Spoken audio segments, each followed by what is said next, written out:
something because I can't see. Hey, yeah. We were just hold up. We were just told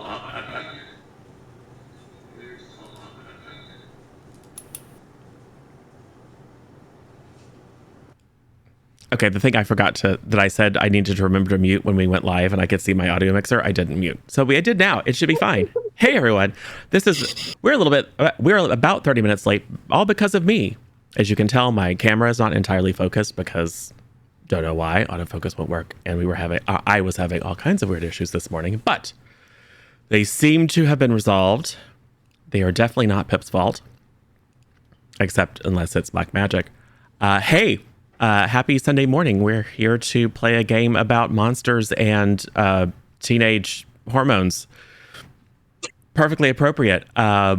Before we go into the game and what we'll be doing, why don't folks introduce themselves, tell us a little bit about who you are as a person, and give us a little bit of an overview of the character that you will be playing. We'll start with Misha first.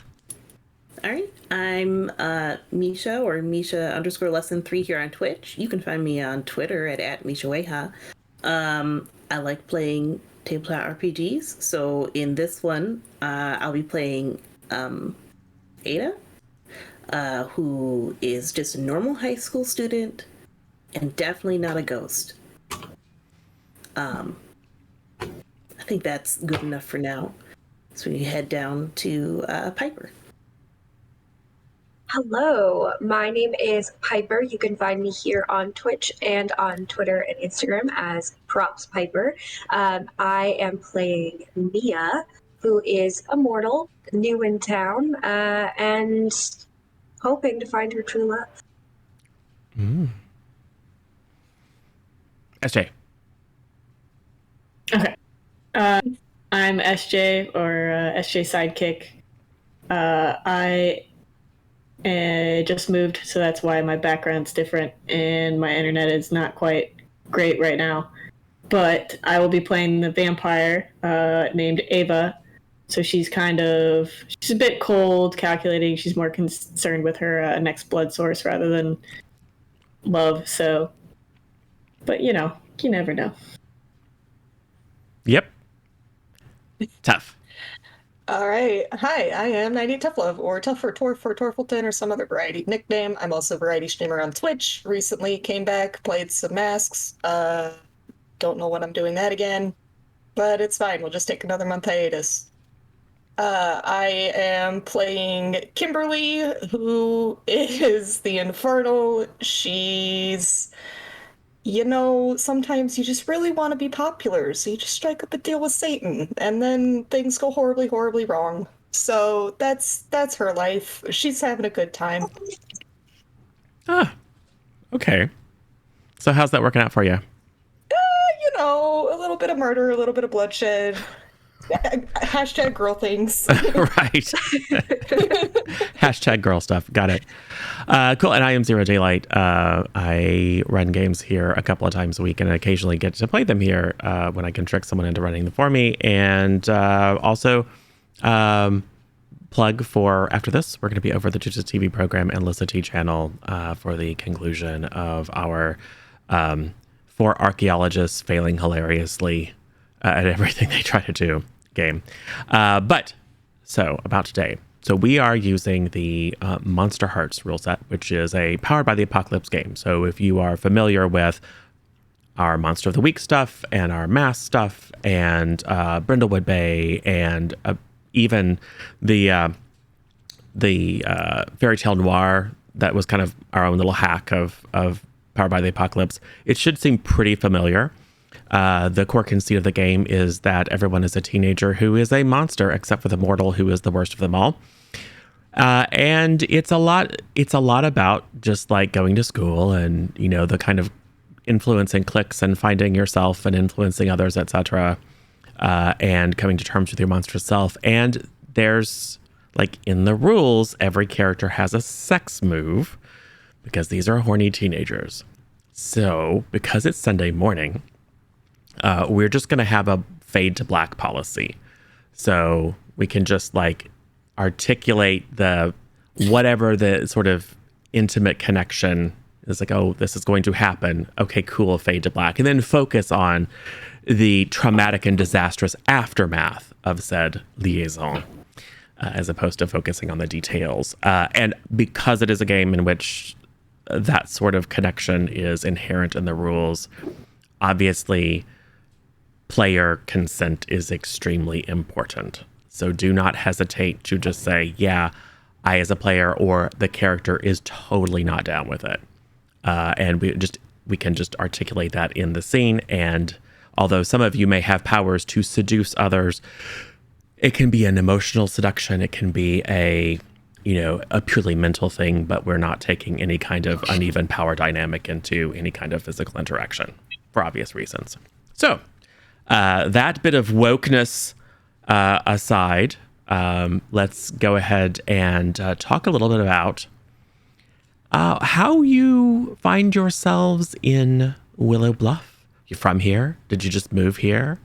How are you connected to town, and how are we connected to each other? We'll start with Misha again first. All right. Well, Ada is from Willow Bluff. She lives with just her dad. Her mom had died under mysterious circumstances, which, to be honest, I feel like happens a lot in Willow Bluff, but no one talks about it. Let's see. Going through the character sheet, she's actually recently a ghost.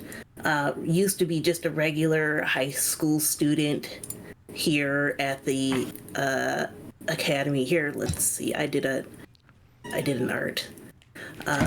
So, looks a little worried because a few weeks ago, probably, she was killed at a party, murdered in cold blood. She has no idea how it happened, but she did just sort of like wake up again at home, but now she has cool ghost powers. I selected the ghost moves. I'm just going to go over them quick. There's unresolved trauma. So whenever something brings to mind your death, you get choked up and gain the condition traumatized, which I assume does something. And then I picked the creep power, which is when you silently witness someone in one of their most private moments, such as sleeping or putting on their makeup, you gain a string on them. Mm-hmm. And I picked limitless. You can walk through walls and fly. So she's learned a bit about that as a ghost. Generally, I think she's a little nervous, always a little bit of a wallflower kind of situation. And wants to, just have a good high school experience, especially now that she seems to have had a second chance to try to, get good grades, go to college. Not too sure. Find love. We'll see. Where is Ada's body? I don't know. She doesn't know where her body is. Kimberly might, though. Oh, okay. We'll come to that in a sec. So as far as you know, you woke up and then realized you were dead, but no one has reported you missing. Yeah. There's no unattended body. Got it. Okay, cool. Yeah. Cool. All right. Yo, Pip, tell us about your totally normal mortal. Yeah. So my name is Mia. I'm new in town. My parents just moved here for work, and it feels like nobody really gets me. I'm really entranced by all of these kids that I'm meeting, and I'm really hoping to find a lover right away. I think love is the only good thing in this world, and I think it's the only thing redeeming this town. Yes. Just like a mortal would come in and just stir up nonsense and confusion and backstabbing right out of the gate. Perfect. What about Ava? You on mute. I am on mute. Okay. Ava is from Willow Bluff. She lives with her dad as well. And she's just been going to the academy. Just, doing normal, not vampire stuff. Okay. Does your family know you're a vampire? Does anyone know you're a vampire? Yes, so I went with Cursed Blood's background. So like her dad is a vampire. Got busy with her mortal mom who didn't survive the birth because Yeah. Yeah. And then so And is your dad a nice vampire? She's been dealing with this for a while. Yeah. I would not say that. But he's not a go kill everyone or else. I would try to figure out, like, what is your... A smart predator, we'll say. Got it. Yeah. So knows not to, like, take people from Willow Bluff proper who would be missed. Lots of business trips to the city. Business trips And to the it's city. very, would be very upset whenever I slip up. Got it. Okay. Because I should know better. Yes. Perfect. How about Kim? Yeah, so Kim is the Infernal, so she has made a debt with something much more powerful than she is. She also she likes to throw parties. So she throws these big parties every weekend. Sometimes people just disappear during them. Sometimes they show up at school the next week, and it's a little confusing because I'm pretty sure I threw your body in the lake. But here you are. Aha. Perfect. Yeah. So yeah, she has the kind of uncanny ability to just ask for things, and she will get them. They come at a cost, but she gets what she wants. And then sometimes she can just do cool stuff. So I have a move that allows me to use a move from another playbook, or skin, as they're called in this. And then I also gave her the Dark Recruiter move, so she brings people to sacrifice and gains experience. Yes. And perhaps one of your recent parties involved a strange substance that caused a few kids to freak out and potentially cross timelines and stuff like that. So, and you probably not sure why, but maybe your patron was like, hey, I'm going to give you some of this stuff. Make sure you distribute it around. Yeah. So you have been up to some shenanigans in town for a while. Yes. How long ago was your pact? I think probably about a year prior. I think Kimberly moved to Willow Bluff at the start of like her freshman year. She was kind of like, the stereotype of like super popular girl, and then she's got the nerdy girl following around doing all her homework and like, yes, ma'am, I'll do whatever you say. So Kimberly was the nerdy girl, and then broke it off with the popular girl. Kind of expected it to be like the movies where it's like, yeah, no, you're wrong. Everybody will stand up for me, except they didn't. So she got a little bit desperate, got a little bit power hungry, and probably made the pact about sophomore year. Okay. That is a good point. How the time is going to be, we're going to say whatever the school year is. I mean, we want to find out where everyone is in their school year. Is summer is approaching. So it's a time of amplified stress of the weather in Minnesota is getting nice and everyone wants to be outside, and lots of competing. And of course, as soon as it gets above 60, people start wandering out in shorts and tank tops. So there's a little bit of hormonal situation going on. At the same time, you all attend Pioneer Academy, which is extraordinarily academically rigorous. So while you are distracted for a variety of reasons and looking forward to the short but intense summer, you are also beset by homework and exam anxiety, etc. So where are people in terms of grades? Grade level, not scores. Yeah. Oh. I think Kimberly's probably at the end of sophomore year. Okay. What about Ava? We'll just say same grade. Okay. Yeah, I think it's easier for all the same. Okay. So what would Also, that... we Go ahead. We need to do strings as well. Yes. We didn't do any of the string Yes. stuff. Oh yeah. Yes. So, and so you're all sophomores, which makes you what? I don't know, man, 16? Like 16-ish, yeah. Okay, cool. Like the worst age. Yeah. Almost. Well, it's not, it's better than 13. But anyway, Barely. yes. So, to paint the picture, first of all, Willow Bluff is a charming, cozy little village in central Minnesota. It sits on the banks of a quite large and deep lake that has an island in the center. It was founded by Oliver Poulsen and his family 150, 200 years ago. He made his money with a gold mine that probably shouldn't exist in this part of the state. There is a gold range, but it's up much further near Canada. But he mysteriously was completely convinced that he would find gold here, and he did. So he built a very prosperous little town with like grand Victorian mansions and effectively a castle out on the island. Up until the 20s, the island itself was a big attraction. It was called the Coney Island of the Midwest.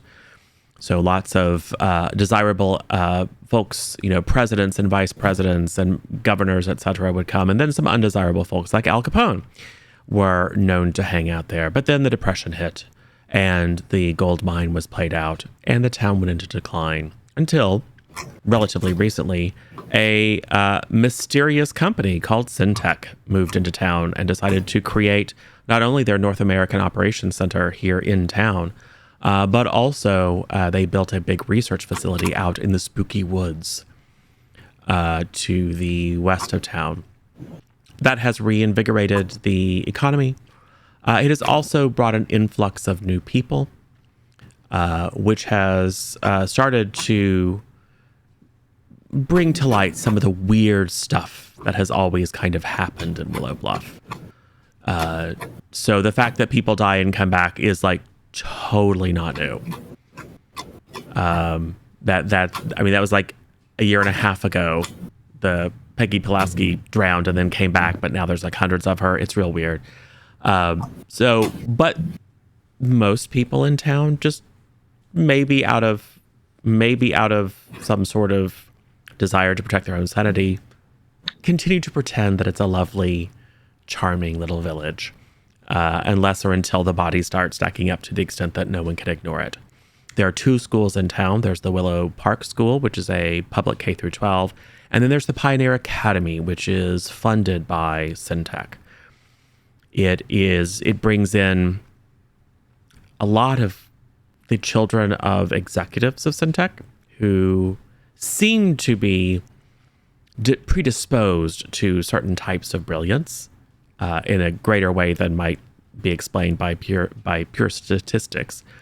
However, it does hold open spots for townies. So those of you who are local, now it's entirely possible that your parents work for Syntech. Yeah, I think Kim's do. Yeah.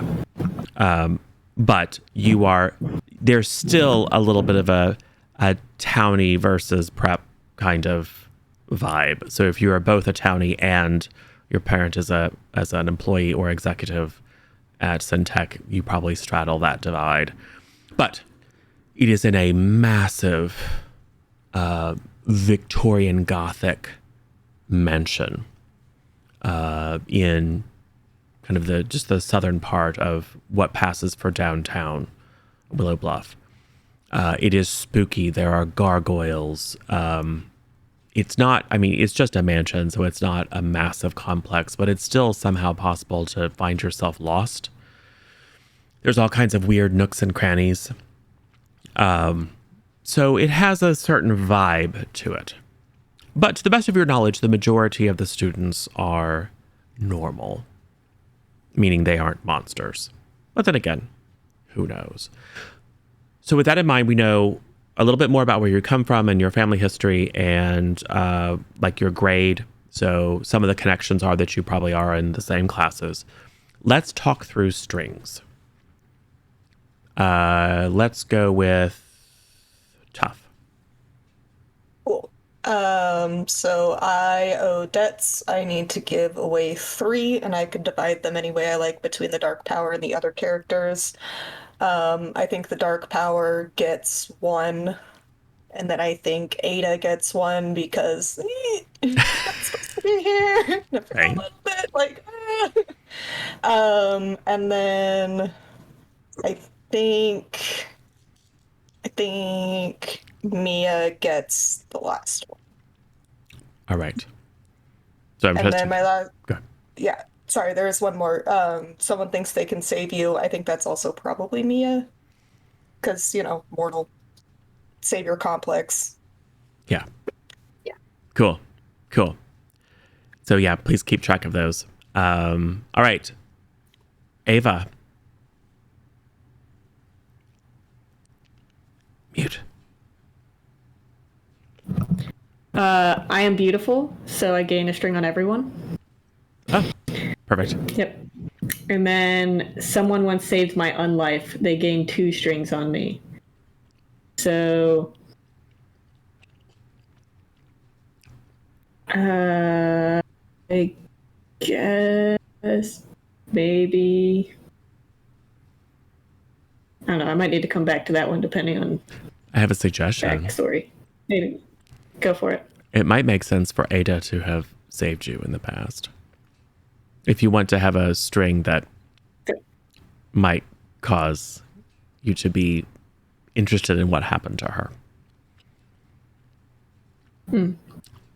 Okay, You know. we'll go with that. So they get 2 strings on me. And if you think of something, I mean, obviously these things can move around as the connections develop. But all right, Mia. Okay. So I have to choose someone to be my lover. Yes. And I think in true new kid fashion, I would obviously want to date the most popular person around. So I think Kimberly is probably my lover, which means that Kim gets 3 strings on me and I get 1 on them. So I have a total of 3 and Kim. 3. Perfect. Yep. Perfect. All right, Ada. So someone knows that I'm dead and how you died, and that's Kimberly because she killed me. I don't know that Kimberly did this, Yes. but Kimberly definitely knows that I am dead and somehow I'm back. So Kimberly gets 2 strings on me. And I've been inside someone's bedroom while they were sleeping, and it's Mia. Sorry, Mia. So I take a string on you. You're like the new kid, and I just learned how to walk through walls, and like maybe you have a cool room and stuff. So so I did do that. Okay. Cool. So also think about if your parents work at Syntech, are they executives? Are they, white collar workers? How involved might they be in the various kind of secretive activities of Syntech and its parent company, Loop? And also think about your socioeconomic standing. Like your life will be different if you're effectively a scholarship kid, because let's say your parent works at the Gold Bar, which is kind of a dive, like waiting tables or being a bouncer or whatever. Your standing in your life is going to be very different than someone who is, the child of an executive who has a big lake house over on the west side of the lake. Just like your life is going to be different if you live in one of the big renovated mansions here in downtown versus in the new kind of suburban expansion, kind of 0 lot line, maximum density builder houses to the north and east of town. So think about those things and then we can introduce them. Where do you think we should start? Should we start in class? Should we start on a weekend? Is there a chance that you folks might run into each other in a social setting, or do we want to have it be specifically about class? We're not going to do the whole, like, we have to map out the classroom and any of that stuff.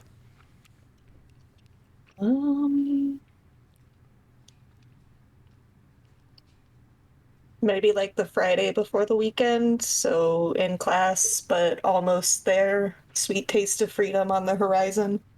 Yes. Yes. You are in.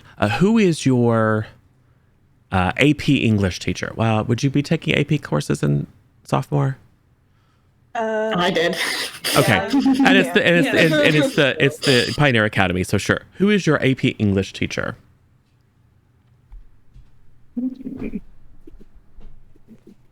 This would be a great time to redeem Yeah, the does somebody named want to be NPC. PC? Yes, someone could NPC me. It is Advanced Placement Sin. It's for college credits. It's a Unless you go to a different academy afterwards. yes, it's a US right. It's a US thing. It's advanced courses that give you. Okay, thanks. So, Mrs. Vermillion, or sorry, Ms. Vermillion, Ms. Cynthia Vermillion.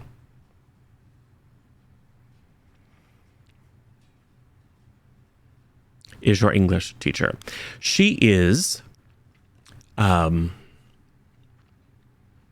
clearly loves teaching. She is very passionate about the classics of English literature. She's one of these teachers that like really gets into having people read and, you know, like encourages them to feel it. Like she's maybe a frustrated drama teacher. And let's say she also runs the Amateur Dramatic Society here. And so she constantly calls upon you all to, you know, stand and deliver in class. And we'll see how, you know, whether that's something that you all enjoy. But she's tough. She 100% holds you all very accountable to doing your work.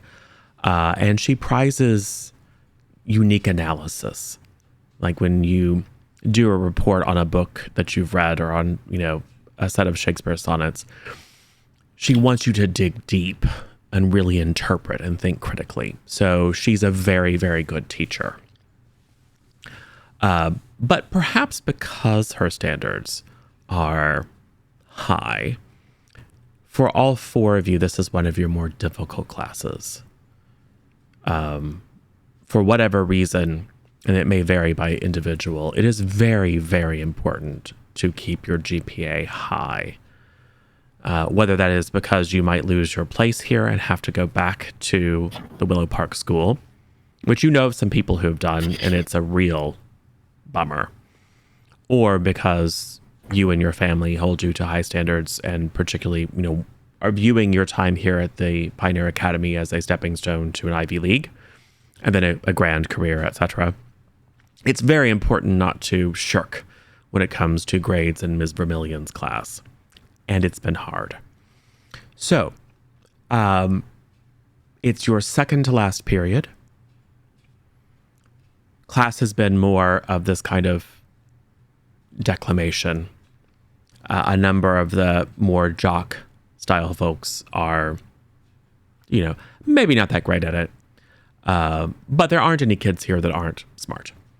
So it's been another kind of excruciating situation where, you know, kids' voices break and, you know, the boys hold books in front of their crotches when they stand up because they're 16-year-old boys. You know, it's and like you just smell the hormones in the air. And everyone's just like looking out the windows at the beautiful park next to the Pioneer Academy building and, you know, seeing some younger kids play and some young parents walking around with strollers. Just can't wait to be outside. So when the period ends, as you all grab your books to go to the last class of the week, Ms. Vermillion asks the four of you to stay behind for just a moment. Okay. So how do your characters feel about being held behind? We'll do a close up on each individual's face as she reads out, as she says, "Oh, dismissed. Oh, Kim, Ada, Ava, Mia, will you stay behind for a moment?" And then we're going to go and do a close up on the faces to get a sense of how people feel about being held behind by teacher. Well, I am very inside. I'm like, ugh, but outside, I'm very like, of course, Miss Million. Smarmy. Got it. I think that Kim is a little bit panicked, but also somewhat relieved because she's been struggling and is like, maybe I can ask for some help.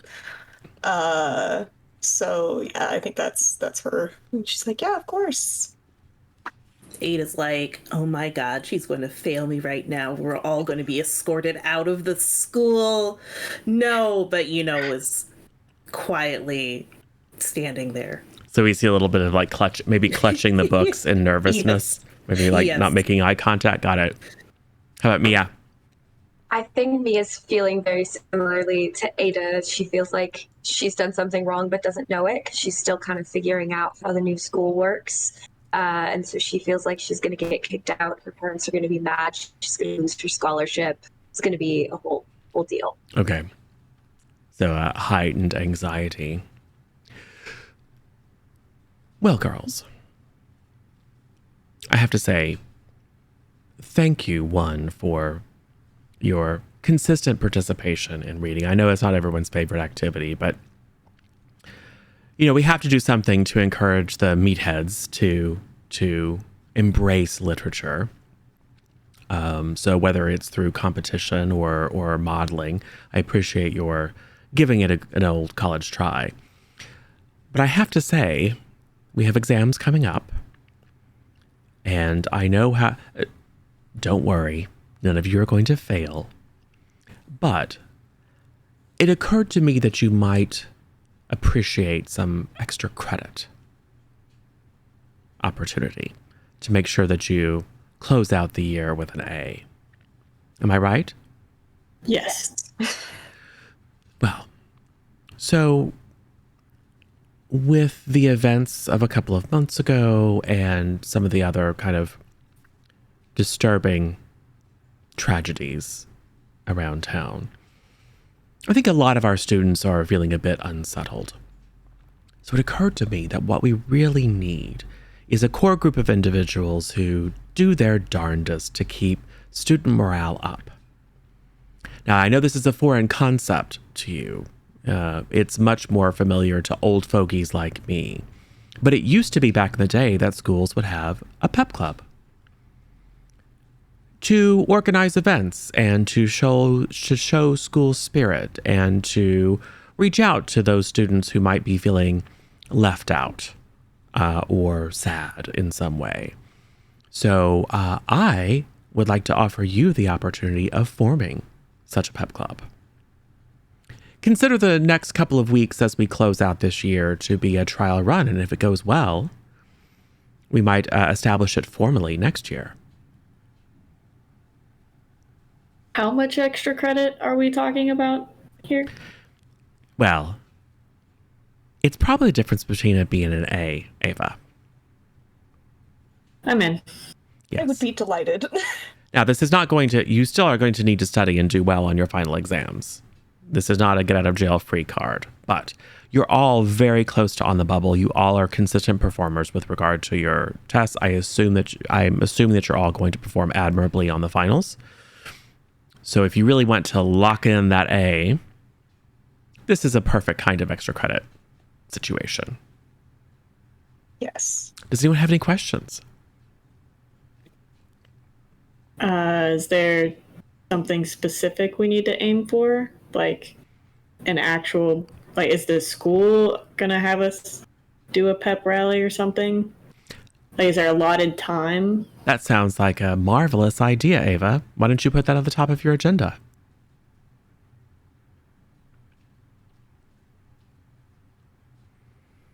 I am giving you freedom to meet the needs of the student body when it comes to morale in the best way you see fit. And I will be evaluating your contribution.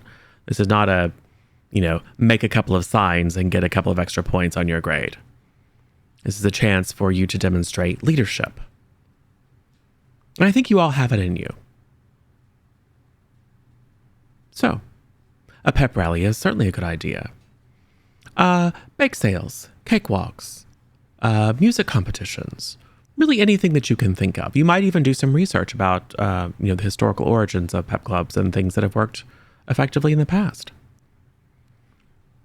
if there's anything that you need in terms of scheduling a school assembly or resources or time, just make a proposal to me and I'll do what I can to argue to the dean. Okay. Sound fair? Yes. So maybe over the weekend, the 4 of you can get together and come up with a plan and put a proposal on my desk on Monday. Yeah, of course. I'm having a party this weekend, so we can all just Of course meet you are. there. Of course you are. Wonderful. All right. Well, you're probably going to want to elect a president and a vice president and a treasurer and a secretary and whatever. I mean, there's only 4 of you, but you might also think about how you're going to structure yourselves. Cool. So yes, write me up a proposal. Tell me what the roles are, and tell me what activities you plan over the next few weeks. And then, assuming everything goes well, we will formally establish Pioneer Academy's first official Pep Club, with you 4 as the founding members. So this will be great. All right. Well, you better run. So Don't want to be much. late to your next class. Yeah. So, what is the final class of the week? Is it math? Sure. Probably math. Sure. And today you have a guest speaker. And the guest speaker is who? This is going to be an employee of Syntech. One of our parents? Yeah, Oh, hopefully yes. not my dad. Oh God. Yes. Whose parent would? Yeah, they're coming from research, maybe like data analysis and artificial intelligence or something. So whose parent would be in a position to speak about the practical application of math in a career? Yeah. Okay. Also, yeah. Oh, I it think could my be. dad's more like Okay. So it can be 2. It can be, so Mia and Kim. Is it your mom or your dad for each of you? It's my dad. Okay. And what does your dad do? He is one of the top researchers into applying artificial intelligence into everyday life. Ah, he was part of the Lexi program. Yes. Yep. Got it. Which, as far as everyone knows, is going very, very well. Not most people don't realize the weirdness that occurred there. So your dad is one of the lead researchers on the Lexi program. How about you, Mia? Is it mom or dad, and what do they do? I think it's my mom, and she is also in data science at Syntech. I don't really know all of what she does. She doesn't talk about work much. She kind of keeps it a secret.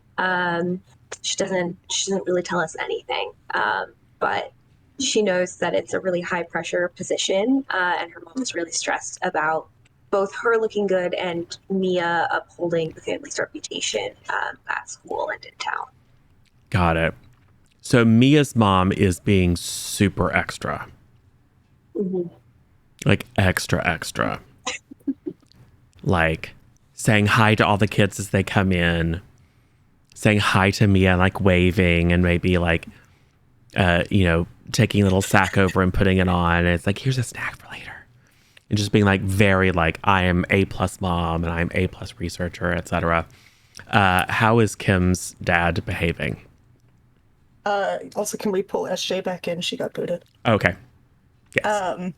I think that he's more of the cold calculating, so probably just standing there, like hands behind his back, just observing, not really acknowledging that anybody else is there, maybe getting like the presentation ready.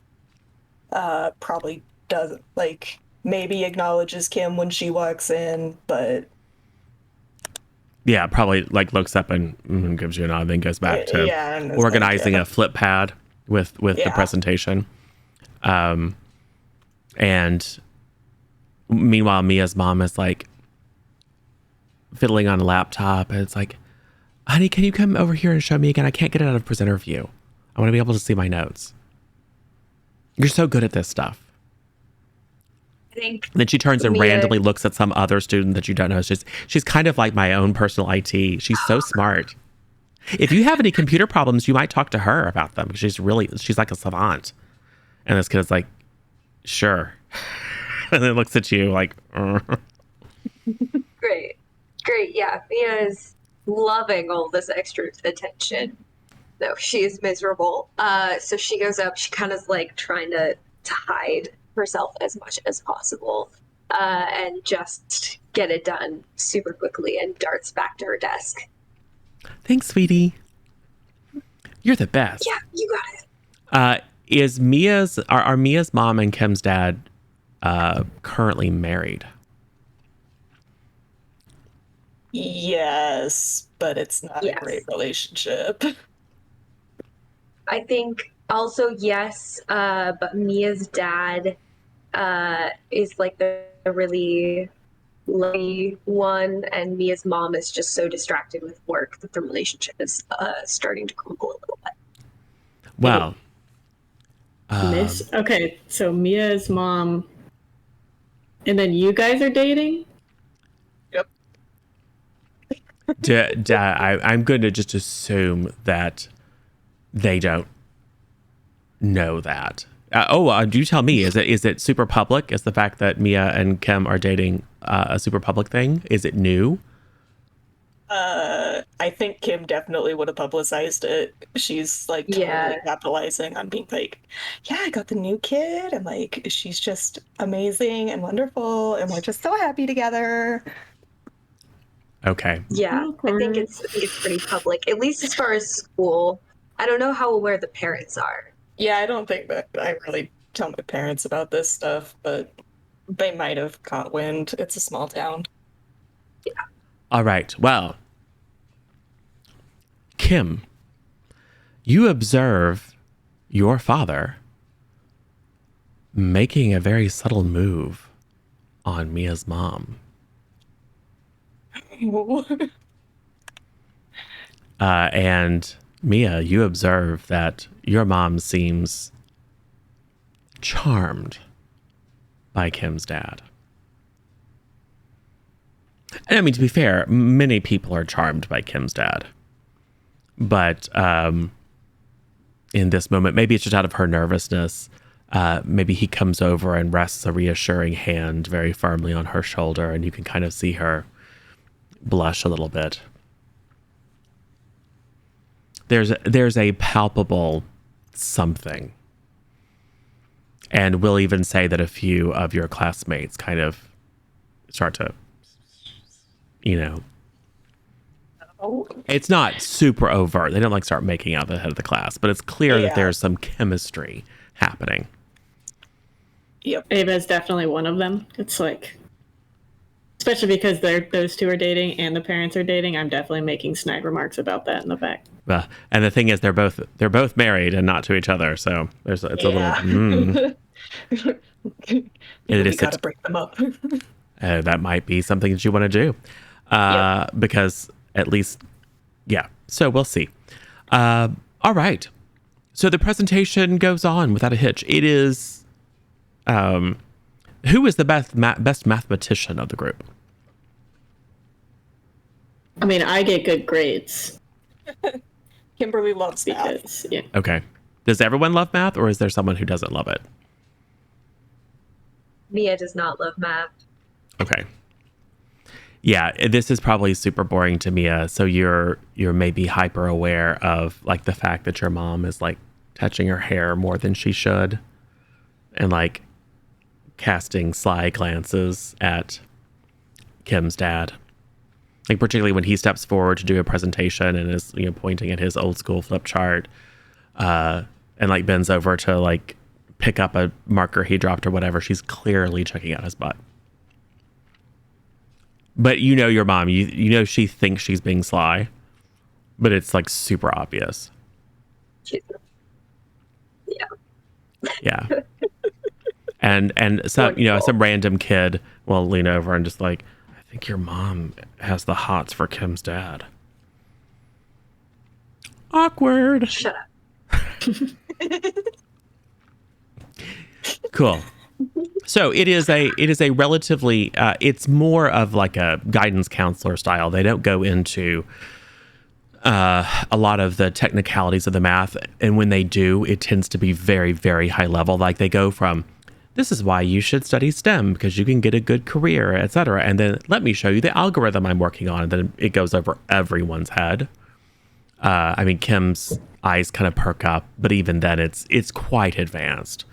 So yeah, it's a very awkward 55 minutes as this little dance goes on at the front. I would say Kim's dad, it's hard to read in terms of whether he's encouraging it or whether he is entirely aware, but he does seem very deferential to Mia's mom. Maybe he's just being polite, but it's clear that Mia's mom thinks that he's, reciprocating. Yeah. So after that 55 minutes of awkwardness, the bell rings. A few of the kids who wear ties every day to school, those kids, go up and shake hands with the presenters, and one of them passes a card and here's my resume if you're accepting interns. So there's a little bit of that crush. Probably 2/3 of the class is just getting out. They can't wait to take off their uniforms and go hang out in the park or wherever, or at arcade. Where does everyone go? Kim and Mia, do you stay behind to talk to your parents? Do you try to sneak out? I'm looking at Mia, and we're probably just we just need to leave. So we're probably sneaking. I want to stop them outside the door because we need to talk about what we're doing this weekend. All right. So Ava sees Kim and Mia taking advantage of the crush of students leaving to try to avoid their parents, and makes a beeline after them. Ada will, I'm sure, filter out as well. So Ava, what happens? Well, I'm gonna flag them down. So, what's it? Kim, wait up. You guys can make out behind the dumpsters later. Ew, what do you talk about this weekend? Right, of course, the Pep Club. Would have made a little comment under my breath. Yeah, more subtle than your parents. Okay. Well, sure. Look, I've got a party tomorrow night, but I'm free tomorrow morning if we all want to meet up then at somebody's house. My house. Your house? Yeah, my house. Okay, We'll have plenty of room. Great. Sounds perfect. You guys want to exchange numbers or something so we can keep in contact with each other? Yeah, we'll make a group chat. Okay. Yeah. Ada's pleased with this. She has not been in many group chats. Yes. I think Kim just realized that Ada is a part of this group and is oh. Yeah, Ada's looking a little more pale these last couple weeks. I don't know why. Yeah, it's weird. I don't... Anyways, yeah, group chat. Perfect. Wonderful. I think when Ada goes to sign up to the group chat, you have found that maybe you need a new phone because your phone seems to fritz out every once in a while. It doesn't seem to want to accept your input. So there's a moment when Ada's God, this thing. And maybe someone else has to type in the group to join. Yeah. Exactly. And that's what you get for having an Android. But, sorry, that was awfully elitist of me. However, look, I have a Syntec phone, so right, exactly. You have a Lexi phone. Yes. which is awesome. The brand new model. Oh no, it's not Android. I forget what we called it. So there's Peach, which is the vertically integrated, highly designed, kind of leading premium phone, and then there's some other one I forgot what it's called. It is the analog or the the equivalent to Android in this world. Regardless, so what happens? You're standing in the hallway. The majority of students are like, you can just hear the doors banging as people exit. It's pretty rowdy, but as you're having this conversation, in just a few minutes, the noise dies down. Right, cool. Is there anything else we need to talk about, or can I like get out of here? No, you can leave. Anything I need to tell you, I'll just tell you in the group chat. Okay, great. Me, I want to go get milkshakes. Please. I'm gonna roll my eyes. There is a commotion one floor Jeez. down. Slamming, metal on metal. Some shouting.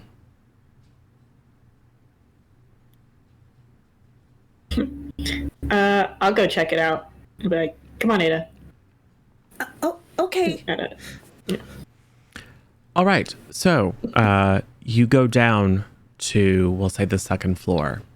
And there's a room here with lockers for kids to store there. So, I mean, you're technically not supposed to have your phones with you in class, but most people do. It's just more like you aren't supposed to be seen with them out unless you're using, because most people have like a graphing calculator app on their phone. So there are some cases where it's okay, and math class being one of them. So you have your phones on you, but it's a typical practice that kids will go to the locker room and pick up their phone before they head out. And you see the captain of the ladies lacrosse team has a young, kind of scrawny freshman pressed up against the lockers. Give me back my phone, nerd. And he's like, I don't know what you're talking about. So who is the captain of the ladies lacrosse team?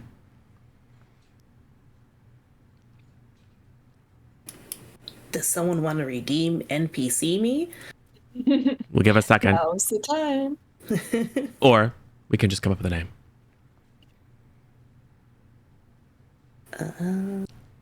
It might be Bethany, who is the person that I had a falling out with. Ah, Yes. okay. And what is Bethany like? I mean, she's stacked. Very athletic. She's super athletic. I think she's usually presented as pretty like nice and, you know, like not super charismatic, but she's not usually like a terribly awful person until you get her alone, and then she's a little bit more prone to like, I've got these, you've got nothing, you do what I say. Yep. And thinking she's alone, she is fully exercising this on this poor young freshman who is whom?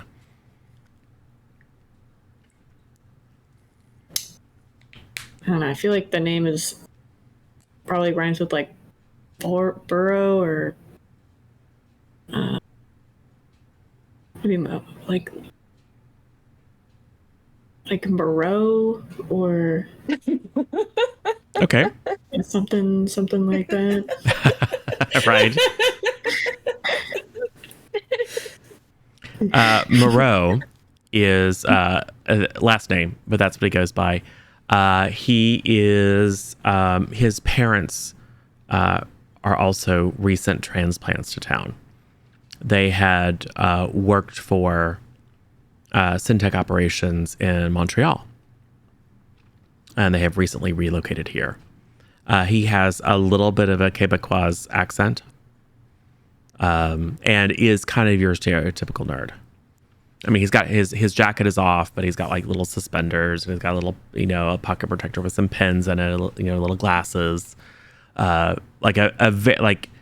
he's however old you are in freshman year, but is on the smaller, shrimpier side.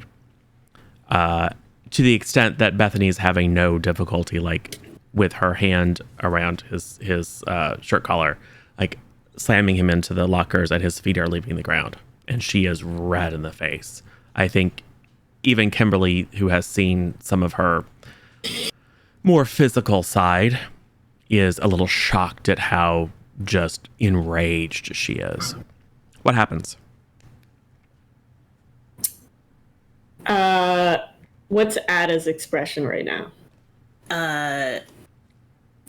Shocked, I'd say. Very surprised to see this. Are you giving me a look like I should get involved, or Yes, we should leave? I'm like looking at you. You let us down here, and you're so cool, and you're so hot. Like, you can handle this. All right. So I'll look at Ada, see that, and then I'll walk over and I'll do one of those cool, like, lean against the locker next to where she's slamming him against. Like, you okay there, Beth? This is none of your business, Ava. This You're being kind of loud. This little scumbag stole my phone. Okay. If he has it, then, like, have you shook him down? Well, he didn't have it on him. Do you think I'm stupid? Well, I mean... So he's going to tell me... and she holds him back. You're going to tell me where it is. I'm going to beat you to a pulp. He's like... Why do you think he has your phone? Because I opened my locker and then I went back to look at my bag and then it was gone and he was the only person here in the locker room. It's been locked all day. He's the only person who could have taken it. Are you sure he was the So he had enough time in that short span of time to go stash it somewhere? Yeah. I mean, it doesn't make sense, but she's also not thinking super clearly. Yeah, I don't think he has your phone. You probably left it somewhere. Wow. Are you trying to manipulate? You are trying to influence her in some way. So, are you trying to... Let me go ahead and use one of my moves. Yeah, you have standard moves which might apply, which include manipulating an NPC, which is a roll plus hot. You also have shut someone down, which is a roll plus cold. And you also have your playbook or your skin moves. But she's about to rear back and like cock him upside the head. She's just like shaking and sweating and bright red. Okay. I will...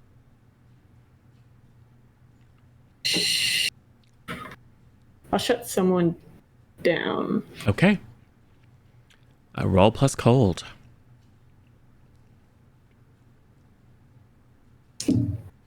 Oh, nice. Okay, so 10, I assume that's 11. I think I have a +1. I might have a minus, actually. Oh, no, I have +2, so 12. Excellent, excellent. So on a 10 plus, choose one. Give them a condition, or they lose a string on you. And if they have no strings on you, you gain a string on them instead. So you may either basically give Beth a condition or take a string on her, which will, for example, could be pulled to give you a +1 on a subsequent roll. Yeah, I'll just do a string, because I like having control over people. So you now have a string on Bethany. So what happens in the narrative? Yep. So narratively, probably when I was saying, so during that time he had time to stash it, I kind of shut down her argument of, like, it doesn't make sense. It doesn't add up. Well, maybe he broke in before. This little creep is always watching me. Okay, but when's the last time you had your phone? At lunch.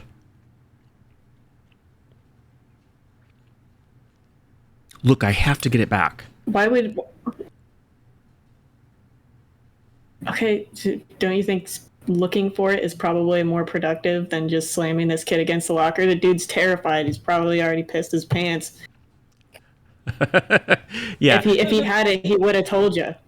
When you say he probably always pissed his pants, Burrow kind of like looks down a little bit. I mean, it's not like he's got a big wet spot, so maybe he just peed a little. So, all right. So you want to convince her to, and other people, you don't feel like you have to stand there in the background. You can insert yourselves however you want, and you also don't always have to agree on the course of action. So like someone else is like, I just want to watch a kid get his face beat in and can incite her, right? Well, that was the plan, but then Anna gave me the puppy dog eyes. So. Right. So, go ahead. I kind of want to step away a little bit, and I want to use the strings attached bargain to ask for Bethany's phone. Ah, okay. Does that involve a roll? Nope, but it comes with a price. Okay. Just burning those strings. All right. Well, there's... So, For more? as Kim steps out in the hallway where you won't be observed, what does the audience see? Like, what's the physical manifestation or the visual manifestation of you calling on your lower power? So she takes a magic 8-ball out of her bag and shakes it and is like, I want Bethany's phone. This is my chance to get back at her. And then the die rolls up.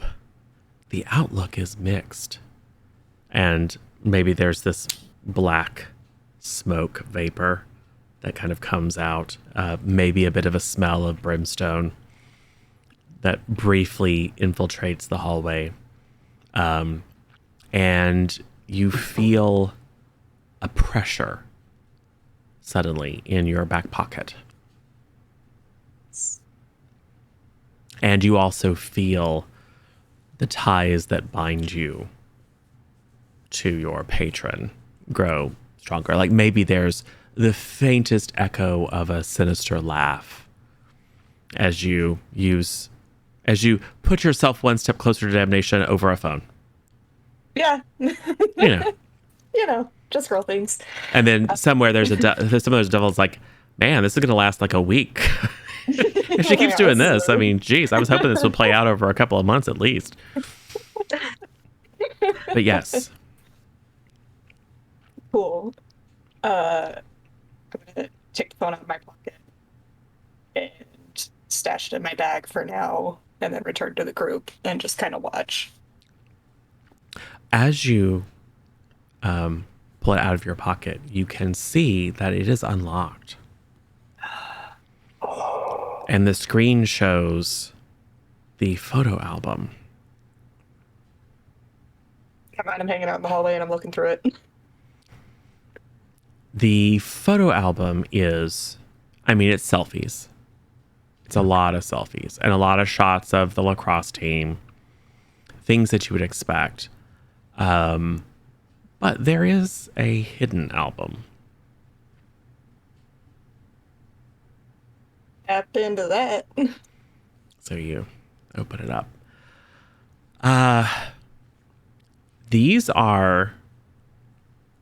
They are covert, clearly. They're not well framed. Some of them are not well lit.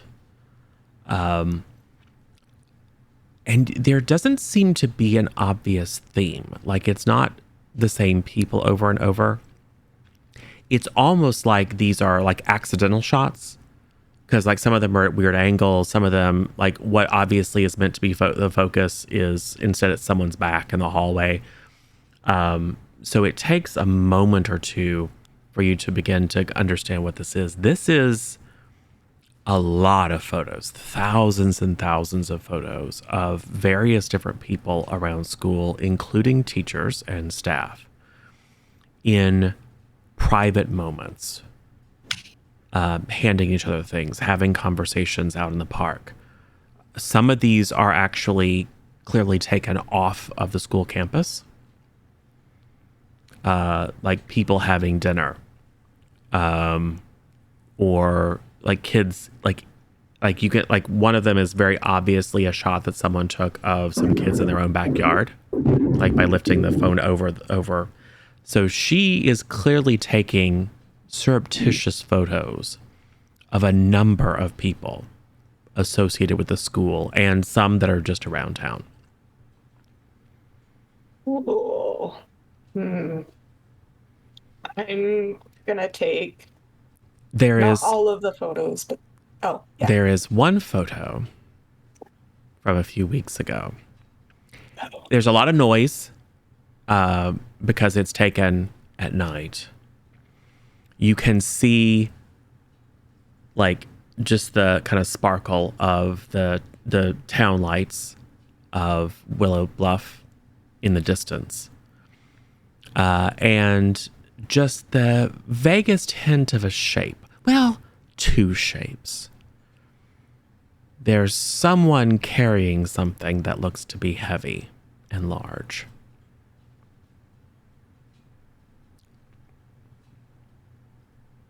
But it's very grainy and not well focused.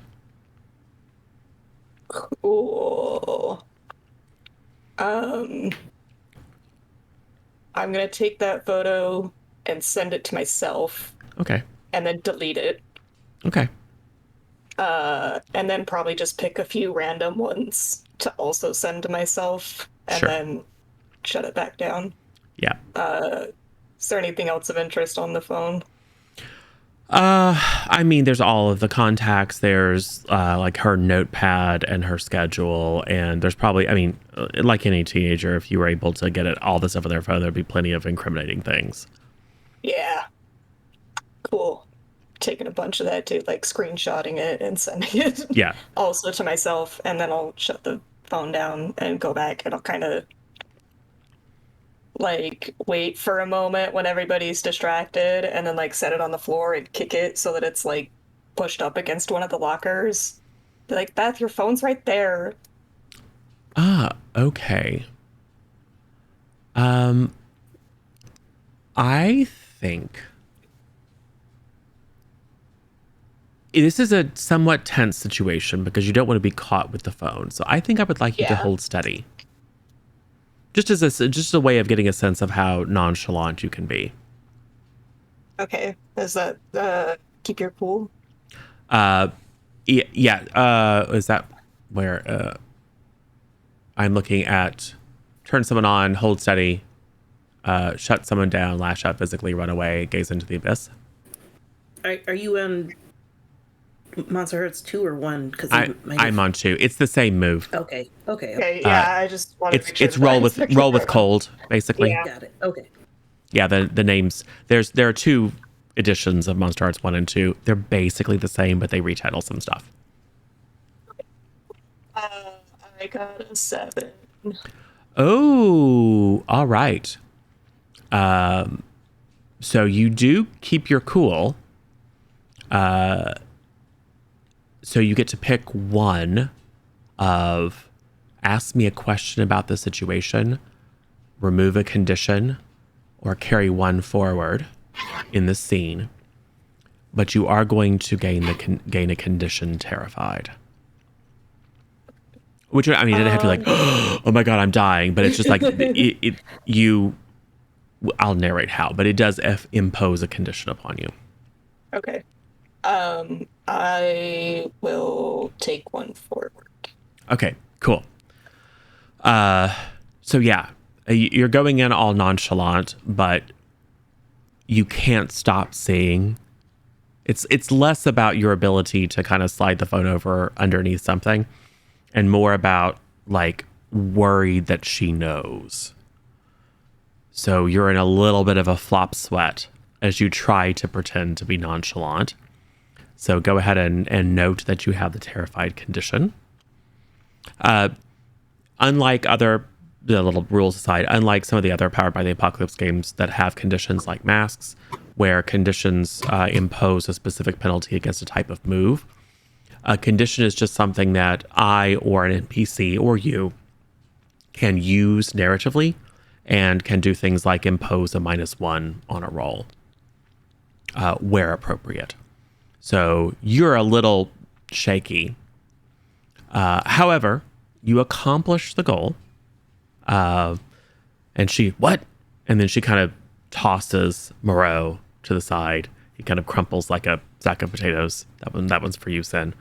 To the ground. And then as soon as he sees, like the instant Bethany's gaze leaves him, he just rushes over to the corner, grabs his bag with like some paper spilling out of it, and then just like crams them all in, and then just like squeezes by those of you that are in the doorway with maybe a quick thanks, and then runs off so she doesn't have a chance to accost him again. She pulls it up. It's scratched. That little bastard, where'd he go? Let him get away, Beth. I'm going to track him down. He's going to wish that he never crossed me. What are you all looking at? As she's talking, she kind of holds the phone up close and does a little bit of this. Takes a breath. And then shoves the phone into the pocket of her bag and then zips it closed. What are you standing around for, nerds? They're just on our way out. Yeah. You got something to hide, Beth? You seem a little nervous. She will advance on you. Uh-oh. Flexing. SJ needs to be pulled in the Discord again. Oh, okay.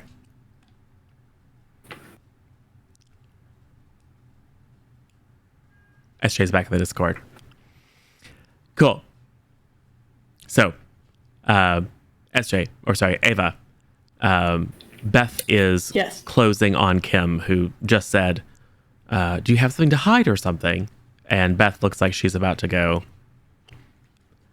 Repeat the performance with Moreau, only this time with Kim.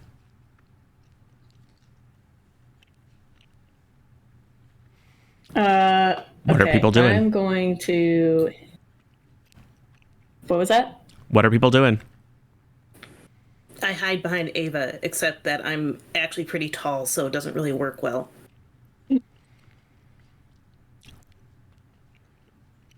I think... Barely, you guys broke up real bad. Sorry. I think is going to use my immortal move down the rabbit hole.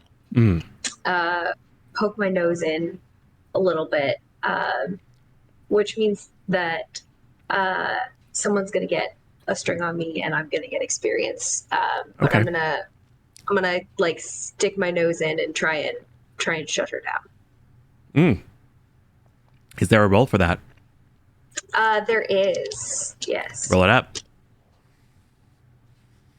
All right. Ooh, did not go so well for me. I got a 6.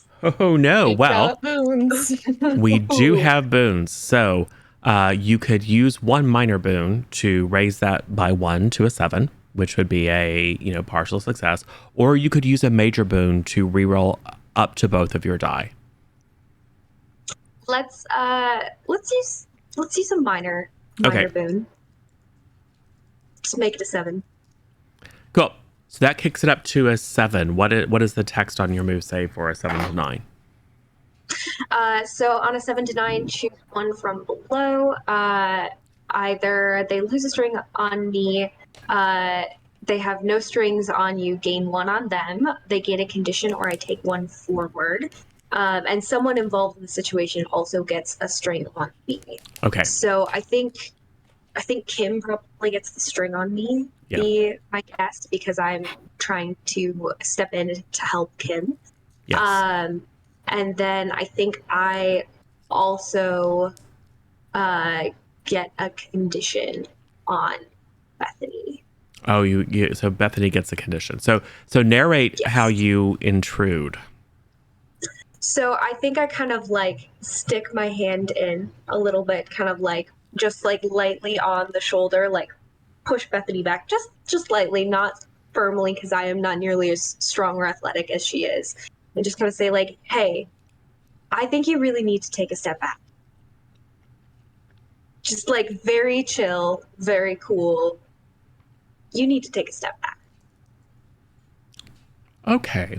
And I think my level of chill in this moment is a little bit terrifying because she doesn't know what to expect from me.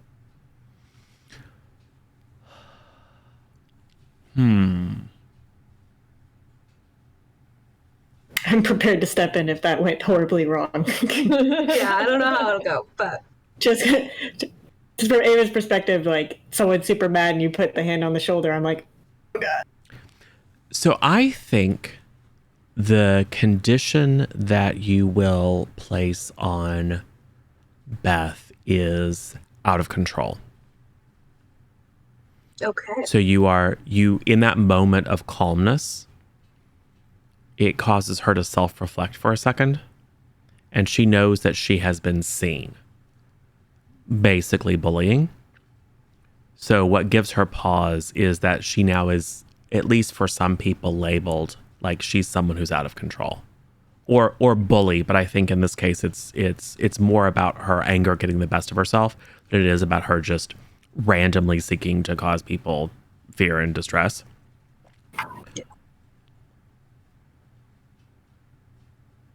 So one way of looking at conditions is like internal emotional state, very similar to like mass. Another way of looking at it at the same time is it can be a social label that is applied to them. And whenever that label, that's something that you can tap into later by pulling a string or by making a move that would grant someone a penalty effectively. So good. I've got that noted down. I'm also going to say Moreau, as a result of being the victim of Bethany's rage, also has a condition.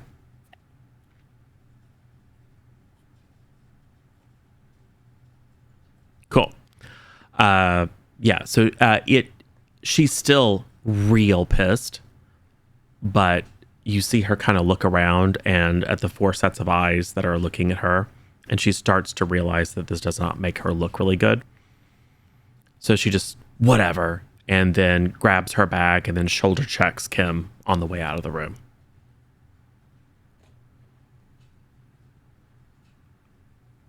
Thanks, Mia. Oh my god, you all were so cool. Oh, that was awkward.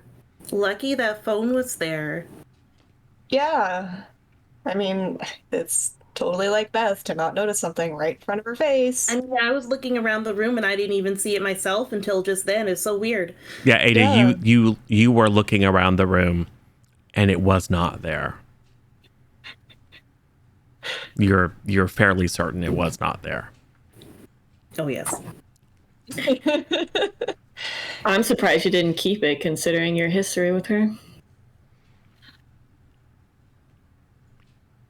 Well, Is Moreau just sitting there on the ground? Oh no, he fled. Like, Yeah, he grabbed Okay, his bag, stuffed all I the might have papers missed in, and then snuck out as soon as Bethany's eyes were off of him. He kind of like, thanks, and then scooted. okay. you know, you just have to let bygones be bygones. It's fine. It's been ages since me and Bethany had our falling out. It's whatever. So, Wow, that's so It's fine. mature of you. I know, right? Totally not thinking Okay. about blackmailing her with everything I took off of her phone. That's not even thinking. I'm totally gonna do it. It's just not yet. Yeah. Cool. So I'm gonna go get a bite to eat. See you guys later. Tomorrow. A bite. Oh, well, me Don't and be Mia were late. gonna go get milkshakes. Why don't you just come with us and we can just talk about this Pep Club thing at the diner or whatever? I don't want to intrude on your date or whatever it is you guys do. Oh, date night's on Tuesday. Of course. I mean, I could go for a shake. That sounds fun, doesn't it, Ava? We could go. Sure, we can go. Cool. Cool. Let's go get some food. All right. So you are all going to go get some food. Now, are you going to... so Arcade has a little, like, bar counter for snacks and things. That is one option. You could always go to Sweet and Sour Cafe, although that's a little bit more like a dinner situation. Or we can establish a new hangout. I think maybe it's a new place. So, Could it be an old-fashioned, like maybe the old drugstore in downtown was refurbished, and there's like a soda jerk, and he's got the pinstripe and the little hat. It's very like retro 50s. yeah. Okay, and what is it called?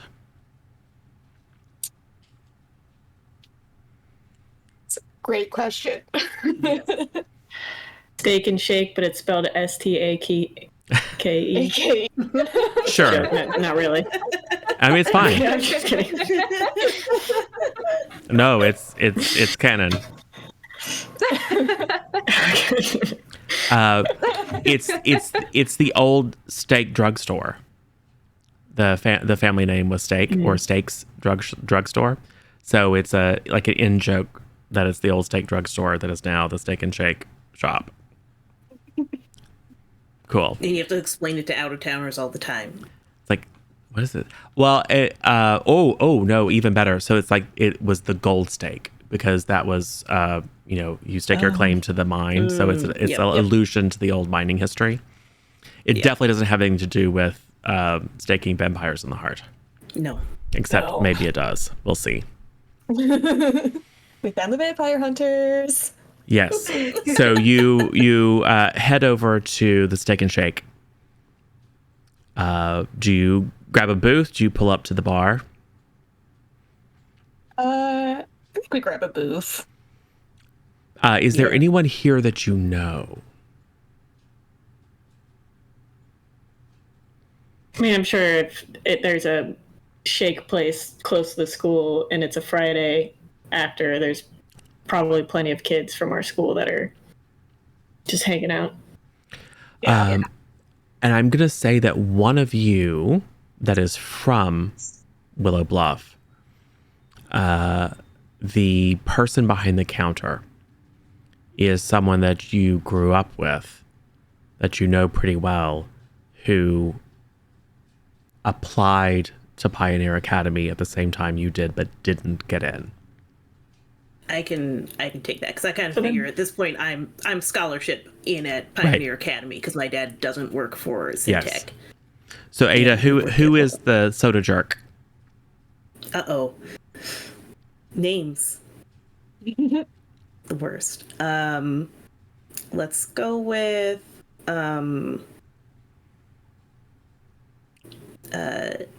Juliet. Okay. How dare. Right.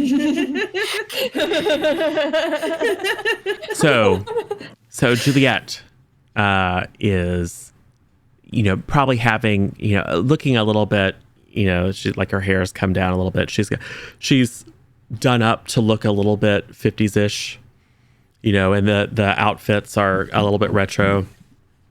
But she maybe has been rushed after school to get ready, so she looks a little bit frazzled.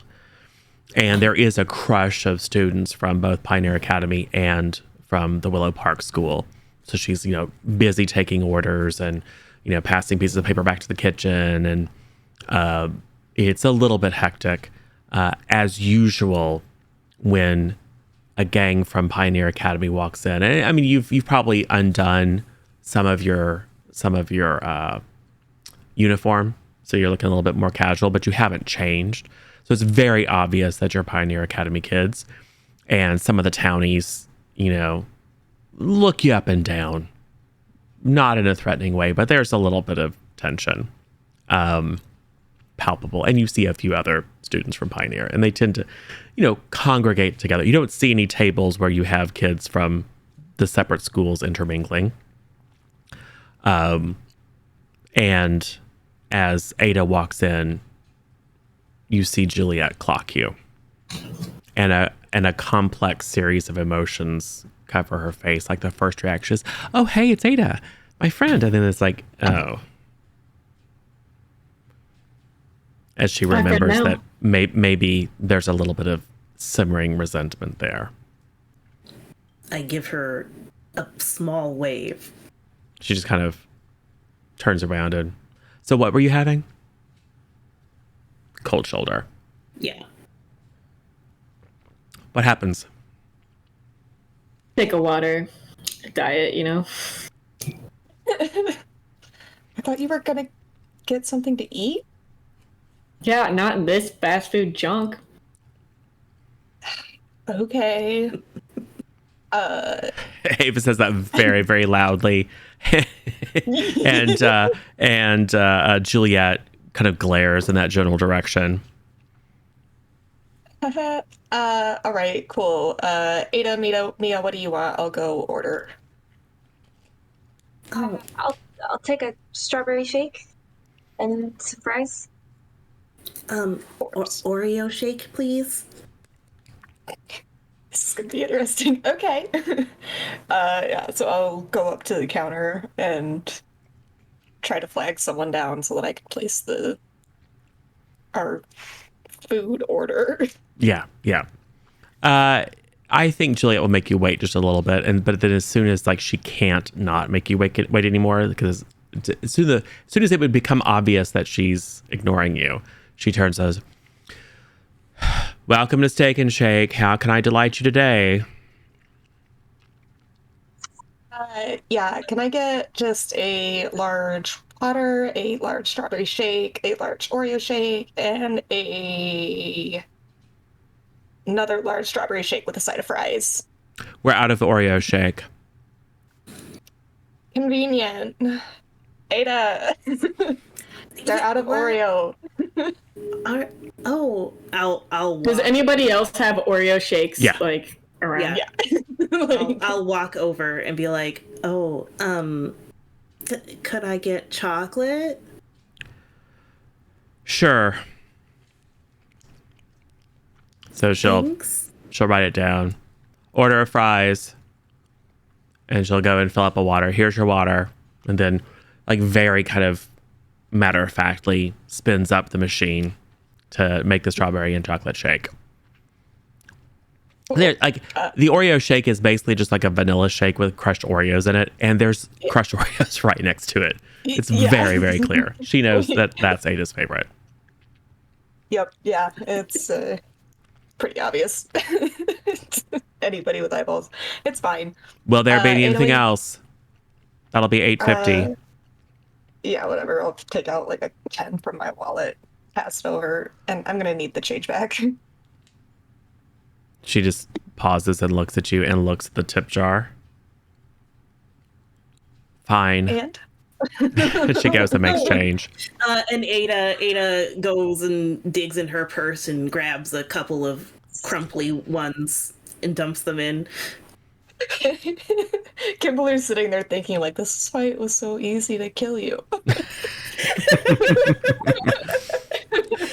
Juliet kind of goes, "Thanks," and then turns back, goes and grabs someone else and says, "Can I refill your coffee?" You know, and it goes like back to being this like super solicitous waitress. All right, cool. Ada, will you help me carry all this back? Oh, yeah. Yes, And I do. I'm very Sit down. curious at how easy it is for Ada to drink a shake. Yeah, I don't know, actually. It's like he definitely has a physical form, but I don't think everything works quite the same or right. Okay, Or at least you don't need it, for sure. I probably don't need to eat food. no, for sure not. I like the taste.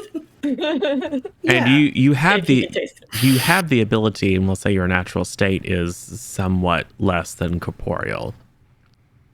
And you can maneuver. I mean, you can maneuver through the world. You can open doors and things like that, or else because people don't realize you're a ghost. But this is a socially charged situation, and you can see that whenever she has a chance, Juliet is watching you. Yeah. And I feel like Ada's very nervous because she used to be very close friends with Juliet. Yes. And now obviously going to the fancy private school, they basically stopped talking. Yes. So she's just sort of like nervous, like, I don't think I like this is not the time to just start talking to her, but how can you fix this anyway? So it's probably just like also nervously staring in Juliet's direction the whole time. All right.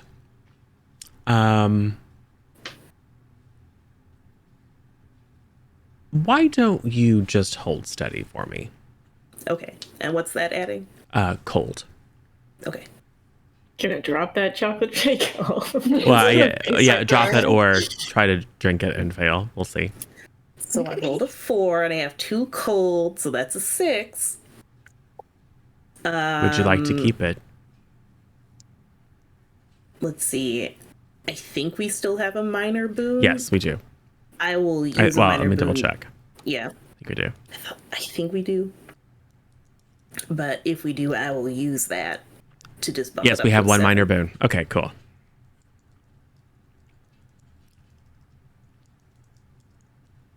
And we just used it. Cool. All right, so that's a 7. So do you keep your cool? Or do you ask me a question, carry one forward, remove a condition, but also gain a condition? Your choice. You can just like kind of just barely keep your cool, or you can gain a potential advantage through asking me a question or gaining a +1, but you have to take a condition as a consequence. I think I will just keep my cool. Okay. So it takes you a moment. I feel like it was like I try to keep picking up the shake to drink it and it's not working, so I end up just grabbing a straw. Yeah. And being like, this will look less weird. And you like Juliet for sure notices that you are sucking on that straw for a good long while and it doesn't seem like much is happening. And you really have to focus yourself, and eventually you get a little bit of the chocolate shake, which probably tastes like you can smell the chocolate, but it tastes kind of like sand because your senses have been somewhat muted since you died. And then I'm just thinking to myself, if this was Oreo, I bet it would taste great. Right. And you're making a little bit of like effort around it, and then you get that one little slurp of chocolate, and you can't help but have a look of triumph on your face. And you see Juliet looking at you, just shaking your head like, you're so weird. And then go back to her business. So Ada's been struggling with a chocolate shake. What else is happening?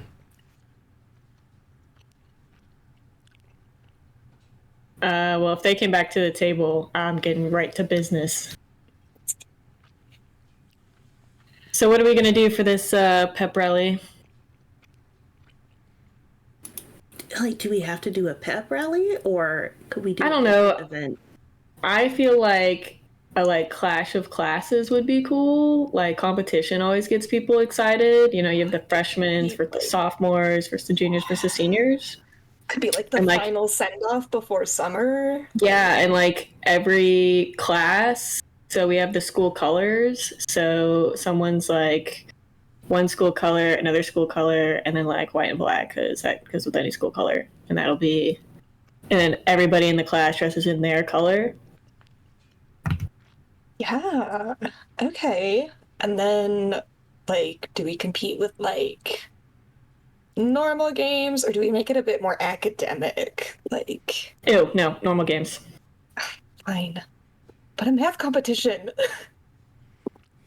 Nobody wants to watch a math competition. Well, I mean, I do. participating, right? So they wouldn't really have to watch too much.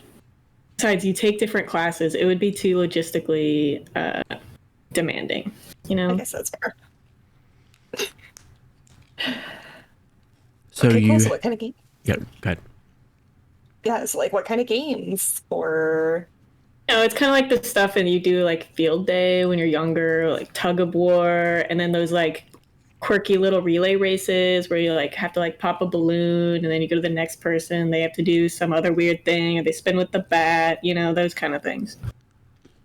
Things that it's kind of an even playing field that everybody can do. That way nobody has, you know, an advantage over like as far as just being in a higher grade. I feel like they're gonna make us rig it for the seniors though, because they always do that. Yeah, but they're leaving, so who cares? They can win like the Spirited Award or something. You know, we'll have multiple competitions probably.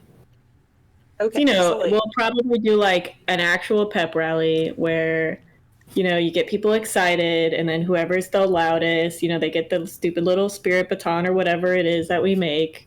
And that'll probably be the seniors, even if they're quieter, because, you know, whatever. But then the actual competition will probably be more serious, you know. Yeah, out of character. Does our school have cheerleaders? Sure. Okay. I mean, there's probably some kids who've decided that they need them, but the school doesn't have like a football team. There's an intramural softball team, which is really technically like an after-school thing. It's not organized. And then there's lacrosse, boys and girls. And so there are a few people who have appointed themselves as, you know, they go and they cheer, or make signs. But it's very weak sauce. First of all, it's Minnesota and there isn't like a massive lacrosse league. It's a little bit more of a hockey situation, and you don't have a hockey team. cool. Did you guys want to add anything like constructive, you know, so it's not just me coming up with all the ideas? Well, I mean, outside of the pep rally, what else are we gonna do? Like, how are we advertising this? Probably school morning show and stuff during I want to be homeroom. the marketing manager. That'll be What my if we job. did like some volunteering opportunities? Setting up Those are always flyers. great for college resumes, and like everybody here is trying to go to a good school, right? So we could do like That's a a good blood idea. drive. Oh, no. So I was thinking like, you know, volunteer to help with the event. A blood drive, you can't do a blood drive because that's not really volunteering. Oh, we The could do only like people that volunteer to give blood, you can't give hours for that. yeah, I don't know. Blood drive JF is great. We could like go do some cleanup, like maybe by the lake or something like that. There's a lot of trash all around. It's not. I was thinking more like Ms. can sign off on people's hours that help us set up all the games and stuff for the pep rally and the event, Clash of Classes, whatever we end up calling it, and then we don't have to do all the work. Perfect. Ada, you know that there has recently been a drive in town to refurbish the old Paulson Asylum. Partly because there's need for housing, and also because it's a bit of an eyesore. It's another grand kind of Gothic edifice, but it has not yet been rebuilt or renovated. And there's a drive to turn it into basically condos. And a couple of the Historic Preservation Society is always on the lookout for volunteers to help to clean up. All right, I will mention such a thing. Be like, well, we could do if we wanted like more community service stuff. They need people to clean up around the old asylum. That could be fun. I think that's a good idea for like. So she said if this goes well, we'll do stuff next year, and I think a year-long volunteer competition could lead up to the Clash of Classes, like which class has the most volunteer hours. So that would be good for that, and we can include the summer. the freshmen might be at a little bit of disadvantage, but nobody really cares about freshmen anyway. So I mean, it's the freshmen. Ew. I know you guys are sophomores now. Come on. Yeah, freshmen are gross. What if she wants her proposal on her desk by Monday? What if we go check out the asylum so we can kind of give a rundown of what's needed? To show her that we are totally prepared to carry this into the future. Mm-hmm. okay, And we can write down all the Pep Rally stuff, pictures, too. I guess. Yeah, seems a little bit extra, but That's how we we're show that trying we're to get extra dedicated. credit. Yeah. I know. I figured the idea would be enough. Going there seems a little bit unnecessary, but I suppose we could do that. I don't know what we would do there aside from just saying, "Oh yeah, we went and checked it out, and here's a couple pictures of how bad it is." Just seems like, you know, it's extra credit. If we can show her we're going the extra mile to try and put it together, maybe that can guarantee us that grade boost. Then you two just scoping out make out places, is it? No. No. I don't think anyone goes to make out by the old asylum. I think it's Yeah, That would be creepy. I mean, Yeah. like there's ghosts and stuff there. right. Well, there's about to be. Yeah. Definitely not a makeout location, but kind of cool to go scope out. So, do we want to go now? Or. There is a Are you guys- commotion at a nearby table. Oh boy. They've been so loud today. It is some of your fellow classmates from Pioneer Academy. One of them, a young man, is standing at a table full of Willow Park kids and is yelling at them. What's I he know you yelling stole about? my wallet, bro. Give it back. Again, what is with all these people thinking people are stealing stuff from them?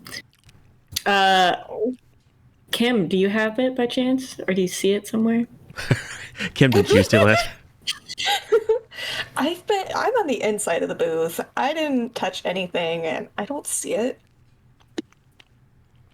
He probably just misplaced it. I don't know. Look, let's be honest. Everybody here will look for any excuse to get into a fight with somebody from the other school. Like, I mean, it's not unbelievable either. You think the Pep School kid is probably a little bit better off than the not Prep School kid.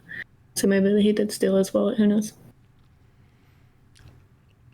None of our business, anyways. Are you guys gonna finish your shakes, or are we going? I am giving Ava the puppy dog eyes, and I think I'll implement a pulling of strings to make Ava handle this. Okay. Go ahead and let's see what move makes sense here. It's not an NPC. Are you trying to? I'm trying to tempt Ava to go handle this because I want Ava to handle this like she did the other incident, and I don't think she's going to unless I pull one of the strings. Okay. Let's see. We would like to. I'm just gonna say roll with hot. Yeah, cool. Let's see. 8 minus 1 is 7. I'll take it. Okay. So Ava, it's very clear that Ada is trying to pull that string. Now you don't have to. You don't have to actually use it unless you want to add +1 to the roll. And mathematically, it doesn't make sense for you to add +1 to that roll. So you're just taking advantage of it. You're not technically using it. But it's going to cost Ada. What would you like that cost to be? You can take a string on Ada. You could invoke a condition on Ada. String works. I'm fine with that. Okay. So there's a silent exchange of, I know what you're doing. This is going to cost you. I'll sigh and walk over. Do I know this kid's name? I don't know. Do you? Probably. Is he like in our grade or freshman? This is a senior. Oh, God. Okay. A BMOC.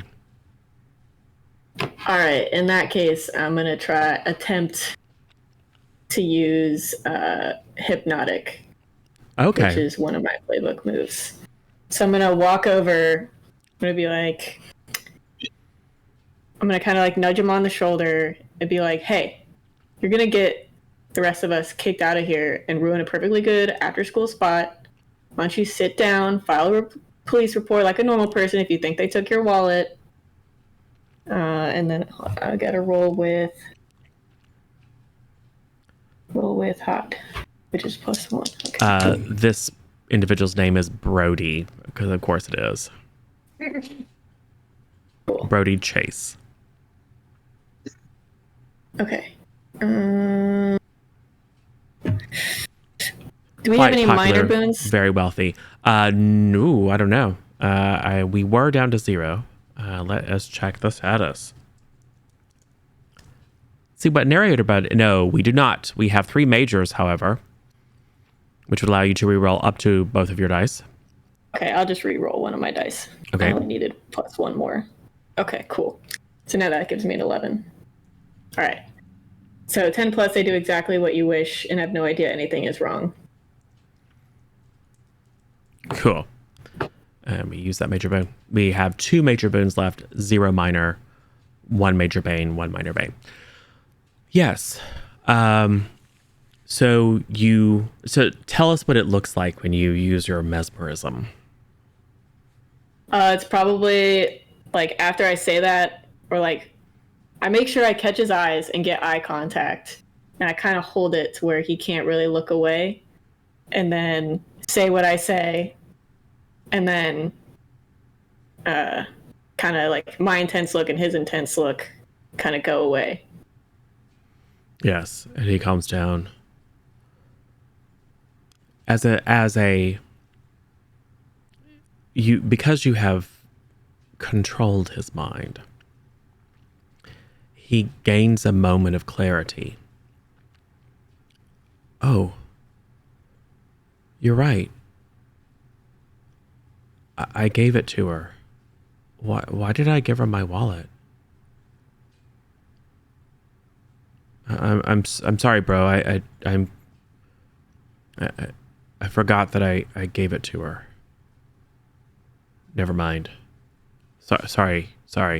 And then goes and sits down with his friends, and her friends are like, what's up with you, bro? You could totally wipe the floor with those kids. He's like, yeah, I don't know. Who did you give your wallet to? I don't know. I can't remember. Are you okay, bro? That conversation is happening. Okay, can I see the person that he was yelling at? Yeah. Did she have his wallet? Oh, it's the guy that he was yelling at. Oh, guy. Yeah. Said he gave her the wallet, but he doesn't remember. Okay, weird. Okay, I'm just gonna tuck that back. That was weird. I'm gonna be like, okay, walk back to our group.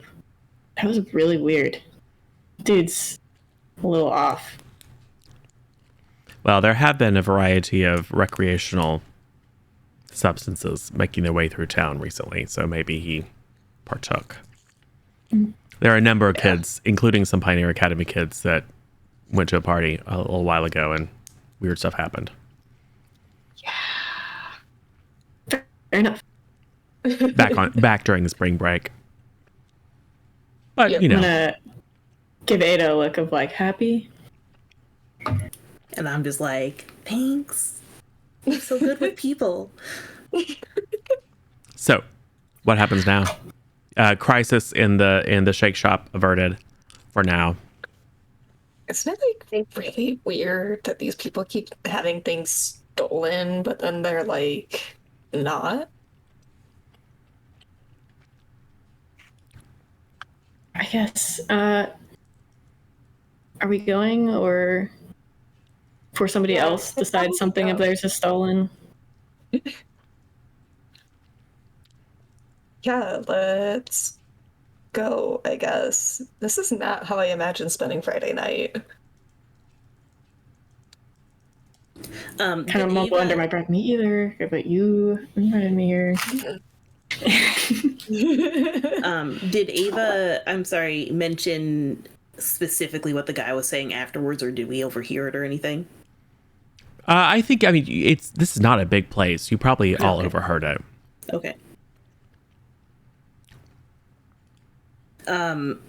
I think when we wait, how far away is the asylum? Do we have to does anyone of us know how to drive? Good question.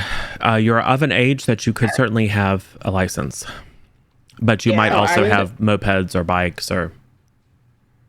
I would absolutely have my own car. It's really nice too.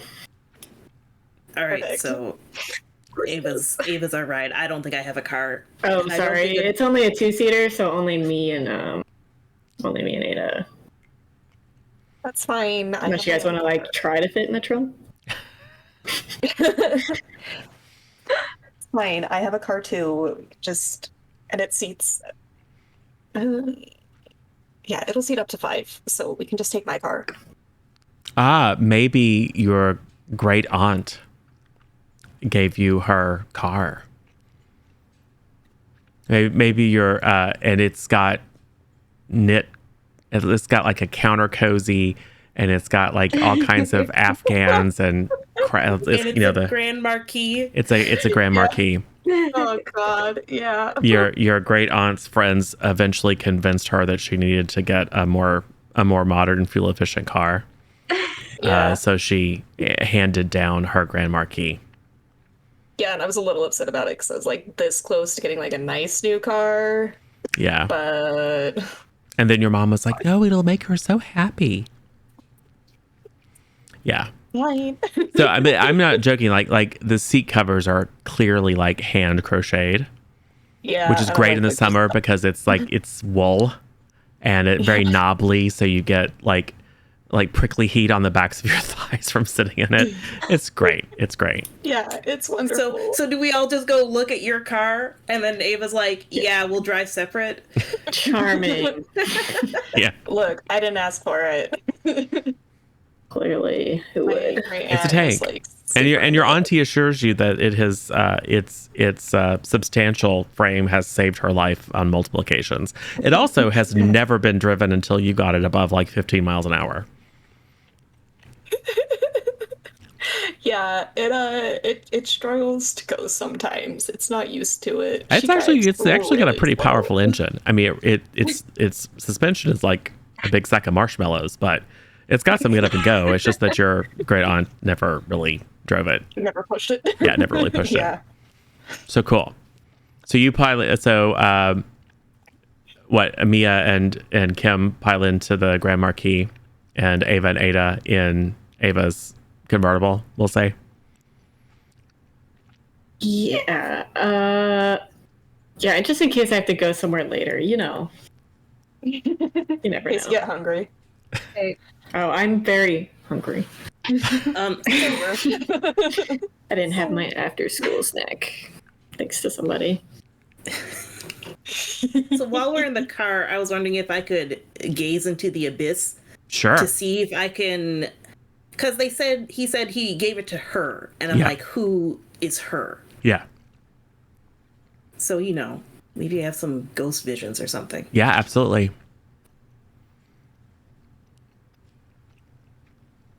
Let's see, I got 7 plus dark is 8. I'll take that. All right. You have a series of visions. You cast your mind back to today. And like you're back in the classroom. You're back in Ms. Vermillion's classroom. And it's almost like you're outside of your body, which you're always outside your body now, but It's like you're a observer, and you're free to look around, and you can see yourself standing up to read. You critique your performance a little bit. You can see your friends around. You're very aware. You are also aware of a presence. You feel on the back of your disembodied neck that prickly feeling that someone's watching, and you turn around and look, and there's no one there. Time speeds up a little bit. You have a vision of Ms. Vermilion in assigning you all the establishment of a Pep Club, and that presence is very, very palpable. You see yourselves out in the hallway talking. There's no presence. You hear the commotion down below as you make your way through the hallways of the second floor. That same sense of menace just kind of comes into your awareness. You see yourselves in the room dealing with Beth. No presence. As you leave, that same kind of watchful presence. And as you watch yourself being awkward dealing with Juliet, it was completely unknown to you at the time, but as you entered in and were having that, kind of silent interaction with Juliet, that same watchful presence was there. It departed shortly before the commotion over the wallet began. You don't see an individual. Like you even look around and you don't see anything out of the ordinary, but it's almost like as your vision gaze switches back, there's a little something, like a shadow. Every time you try to focus on it, there's nothing there, but like just out of the corner of your eye, there's some sort of darkness or something. Almost like an absence, a notable absence, that when you're looking at it, you don't see anything, and then you turn away, it's like, no, there should be something there. And you look back at it, only to see nothing. The experience leaves you drained. You perhaps look a little bit more pale, possibly even slightly translucent as a result. Yeah, I'll probably notice she went real quiet and kind of had like 1,000-mile stare. And so much that like my eyes are on the road, but like glancing now and then. Be like, are you okay? Like, you had me stick up for 2 randoms I don't even know. And then this girl you obviously know doesn't make you an Oreo milkshake. Just want me to stand up for everybody else except for you. Clearly, you had a problem with her. Like, sure you're okay? I'm sorry, what? Oh, no, it's just been kind of like a rough couple weeks. But I'm sure it's fine. It's fine. It's fine. Thanks.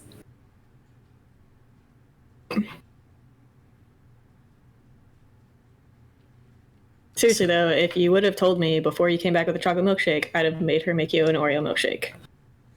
Listen, I don't think it's like the best idea just to like pressure people when they have an issue with you like Me that. pressured 2 other people today. Okay, but they were going to do violent actions. I don't think it's violence not to give someone a milkshake they don't. You barely touched your chocolate milkshake.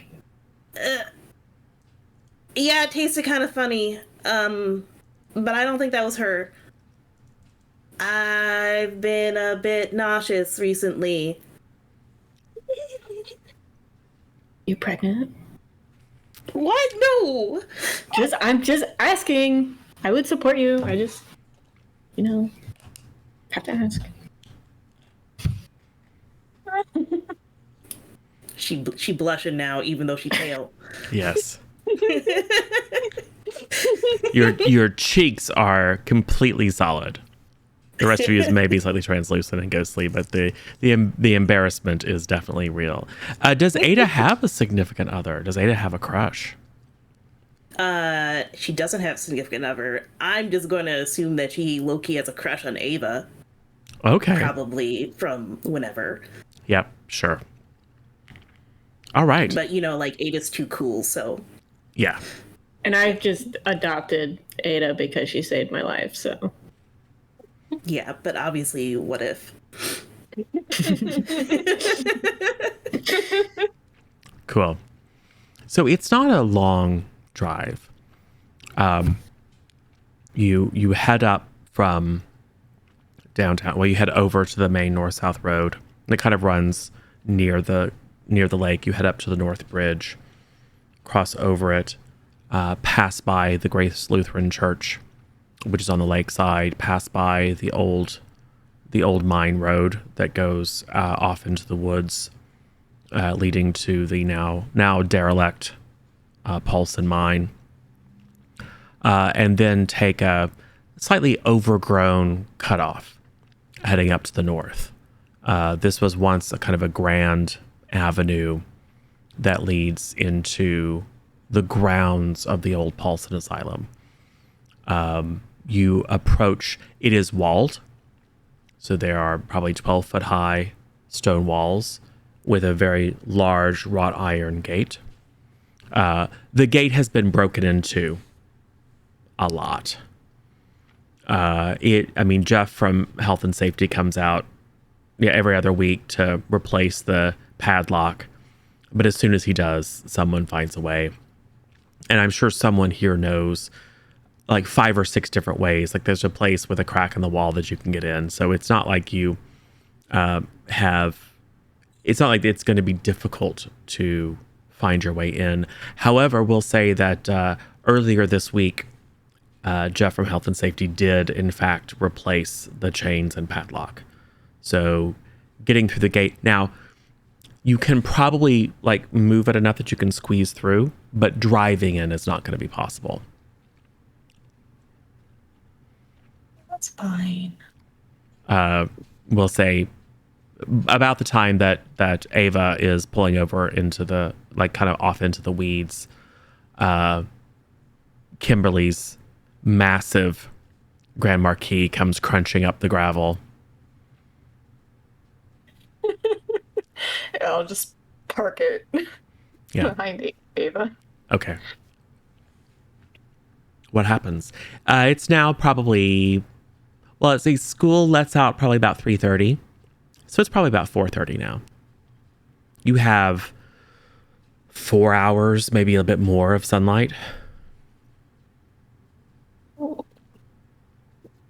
Right, Although how are we getting in here? you are in the woods, so currently it's very dim where you are. There's some light filtering in through the canopy, and this was a grand avenue, but the trees have kind of encroached and grown over, so there's a little kind of zigzaggy dapple of light down the center of this overgrown avenue, and you can see peering through the gates that the grounds of the asylum were largely cleared of trees. There's probably like an old gnarled lightning struck apple tree that is kind of in a place of prominence. You can see what looks to have been a pond that is now just overgrown with reeds and lily pads and things like that. And then kind of set back into the property is this giant Victorian edifice. It's spooky. There's lots of local stories about. In fact, the killer clown. The rumor was that during the heyday, shortly before the mine was fully played out and Prohibition and the Depression kicked in, that there was a performer or a part of a traveling circus that came through town to perform out on Gold Island, and some local ruffians bullied the clown, and the clown killed them all, and then was captured and was locked away here at the asylum. Rumors were that he was subjected to some sort of horrible experimentation that warped his mind and body even further, and that either he died and he still haunts the place, or somehow he lives on, and will occasionally, on certain nights of the year, return to town in all of his clownish glory and seek vengeance on the descendants of those who did him so wrong generations ago. Great. Super glad. But other you than got that, us it's here. lovely. Yeah. You can hear Yeah. frogs Mia- peeping from the water feature. You can hear birds. Would Mia know this story of the clown being so new to town? I would. Oh yeah, Yeah. I Okay. would. yeah. It's one of the first things that townies tell people from. One of the first kind of rites of passage is that you get up on all the local mythology. Gotcha. There's a we'll have to Wendigo do that lives out guys- in the woods. We have to have you guys do the swim later. Yes. The swim out to Nose Point Island and the Witch's Shack. Yeah. Subtle. Let's find a way in And so what- we can take these pictures and get the hell out of here. There's probably you mentioned the swim, and then the camera pans over to the lake, and then zooms in on that narrow patch of water, and then dives in, and then we see a limp, pale form floating there in the depths of Ada's actual body, because that's probably where Kim dumped it. Yeah, yep. 100%. Yep. Cool. What happens? Like, lead the way. You had us come here. Are you going to try to find one of the areas where you can climb over the fence, or are you going to try to squeeze through? How big are the holes in the fence? Like, does it look like we can squeeze through safely? Am I gonna rip my clothes? Yeah, it would be a tight squeeze, and the wrought iron is quite rusty. You think that if you like working together, you could probably force the two ends of the gate apart enough that you can squeeze through one by one, but it'll be tight. Oh, okay. Maybe. I can try squeezing through, and I do, except that I'm like phasing through the bars. Right. So Yes. Here, I'll show you, and then you pop through very easily. Wow, you're so good at that, Ada. yeah, Weird. flexible. Can you hold it open? I don't want my clothes to snag. If you could hold it open as much as possible. Yeah, I can hold this. Here, we can help. But it'll be easier with all of us. Yes. I'll try to squeeze through. All right. I'm very careful not to snag my clothes. Well, then I need you to hold steady. Oh, I need you to God. roll plus cold. Since this is important, this makes it a tense situation. All right. Well, I got a 4, so Okay. and that's plus cold. Yes. So you get you get stuck. And which you don't love. Hold it open. Right. So you get a little frustrated. You are able to yank yourself free, but you do hear a rip. At least it's just a school uniform. It's just a school uniform. You have plenty, but it's like it's ripped. It's got rust on it, and you force yourself through. Like you tear your stockings. Yeah, it's you go from being like nice and clean and pristine to looking like you've been crawling around in the dirt very, very quickly, even to the extent that you wind up falling on your butt in the dusty road. It is the opposite of cool. Yeah, I'm gonna get up real quick and dust myself off. I'm like, oh, I told you guys to hold it open. I'm going to impose the condition klutz on you.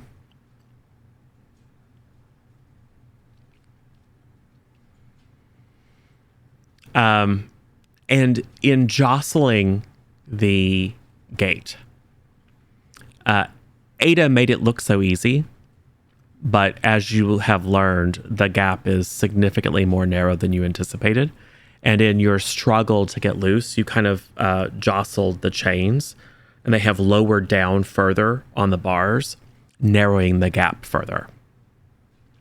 It is now going to be very difficult, if not impossible, for anyone else to squeeze through. All right, I think we're gonna have to split up. Famous last words. It should be fine. I think on the west side there's the wall that's a little crumbly that has the step up, so you can probably use that to climb over, and we'll meet you over there. Yeah. There's an old tree that's fallen over, and it's kind of like not fully collapsed the wall, but it's knocked like the top part off. And a combination of climbing the tree and then using the kind of ragged edge of the wall, it's entirely scalable. Oh, great. Climbing thing's my favorite. Yeah. Hey, we got this. So, Yeah. Ada and Eva, we'll start with you first. What happens? It's I'm only trying to get my clothes as nice as possible. Yes. It's only a few steps beyond the gate where you kind of can step out into the sun again, which is nice. It's very warming. It's, Minnesota almost summer, so the air is lovely and pleasant. But the difference between shade and sun, like as soon as you step in the sun, it's very warm. In the shade, it's rather cool. So you step out into the sun. Now, is Ava sparkly? No. Okay. There's probably some kind of tech or spell or some nonsense that makes it so we can... That or vampires have evolved over it to where, like, I might have sunglasses on, like, during the day because it's uncomfortable, but because, like, vampires can heal, like, if I didn't drink any blood, I'd get super, super sunburnt really, really fast. But, like, my skin heals the sunburn as fast as it happens. Yeah. So you don't notice it, but it's uncomfortable. So I'm usually wearing, like, long sleeves, long stuff. Cool. And so many vampires who invest in some black technology. Yes. We're chemists. Yes. Well, Syntech does have some very high, like specialty, very high SPF sunscreen that is remarkably popular in certain subcultures. So yeah, Ava pulls out the sunglasses, maybe wraps a bandana around your neck because you forgot to put sunscreen, or like Ava maybe like fiddles with the sleeve of your shirt that was ripped open, because as soon as the sunlight hits it, you can feel that sting start to happen. So you find a way to cover that up. What are you two doing? I think we're probably walking over to where the others would. Can you get the dirt off my back? Oh yeah, sure. I'll start wiping it down, except my hand keeps phasing through, so it's Like, a little more ineffective. Yeah, I am. Don't just light touch, is all you need. Okay. Right. Are you petting me? Just wipe it off. Yes. Ordinarily, I think Ava, closeness to a mortal, a blood-filled mortal, is affects you. But Getting testy. I didn't get my after-school snack. It's true. And you're thinking of that, especially as your skin reacts to the sun. And you steel yourself to have to exercise control to not feel the hunger rise of the presence of a vulnerable human who's, you're alone with out in the woods. But that predatory instinct just doesn't come. Maybe being friends with Ada, you just don't see her that way. Who knows? I feel like it might have been the case that Ava had noticed that in the recent past as well. So this might be probably something so. That but has it's reinforced. Yeah. It's like just the weirdness that you are here alone with someone and you have no desire to feed on them. Probably strikes Ava. Yeah.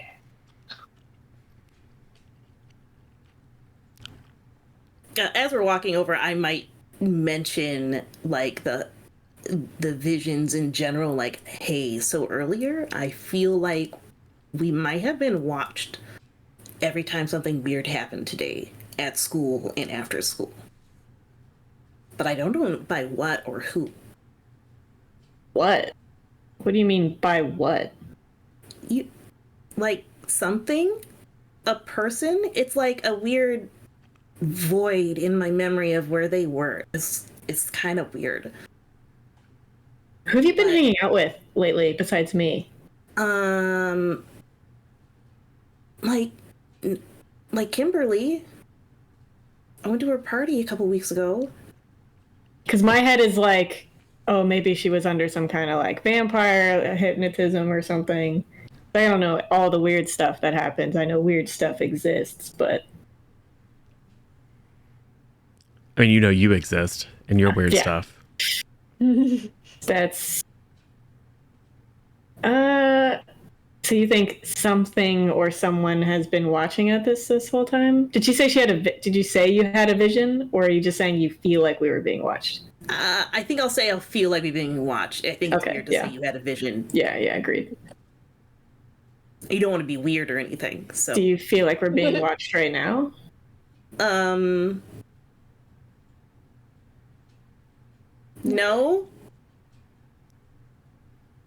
No, I don't. Unless you went to gaze into the abyss again. Sure, that sounds like a good idea. I'm like looking around and then I see her just staring off in the distance, like, and then I'm like trying to follow her eye line, like, what? And you'll take a -1 on this because you're drained. Okay, I'm gonna use a major boon. Oh, okay. Yep.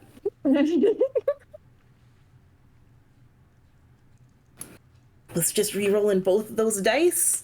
I think with the -1, it will just be 7. Well, that's better than a 6.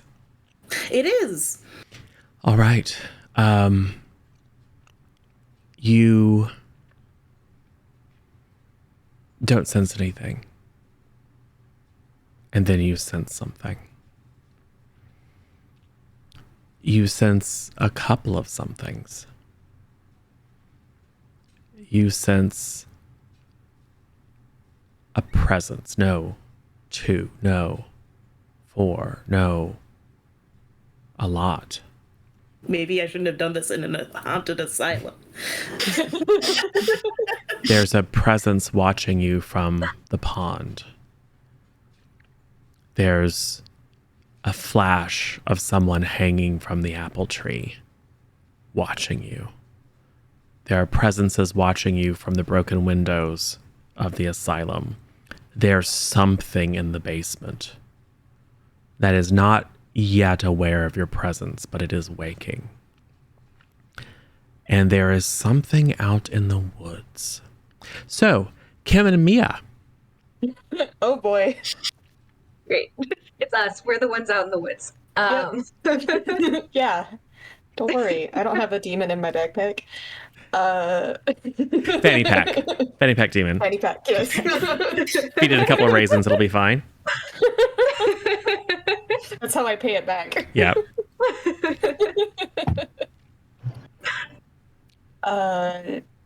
Yeah, so today's been weird, right? Yeah, and also, like, we gotta figure out how to break our parents up, because that's just not... Yeah, we cannot be step siblings. Yeah, no, that would be really, really weird. It'd be really, really weird, right? Yeah. So, yeah, how do you think we should do that? Like, do we just tell our other parent? I don't know. I mean, like, my dad is so wonderful. I don't know what my mom... I mean, no offense to your dad. It's just, like, my dad is the best. My mom sucks. I just... I mean, yeah, like, my mom's great, and don't get me wrong, like, my dad's okay sometimes, but, you know, I'd rather...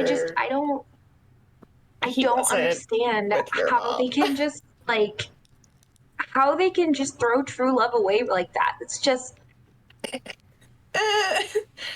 Yeah, I wouldn't say that my parents had true love ever.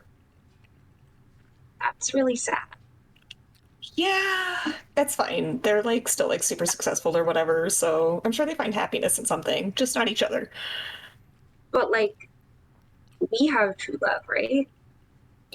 Yeah, for sure. I feel like you're the only one who ever gets me around here. Yeah, I felt the same way about you since we met. I'm so glad to hear that. All right, let's get over this wall, and then we will figure out together how to break up our parents and stay together forever. Okay, yes, that sounds like a perfect plan. Figure it out. Kim, Oh no. would you hold steady for me? Roll plus cold. Yep. Oh boy. Do you currently have any conditions? I have terrified. Take a -1. Well, that's a 5. I will impose a minor bane to make that a 4. Yep.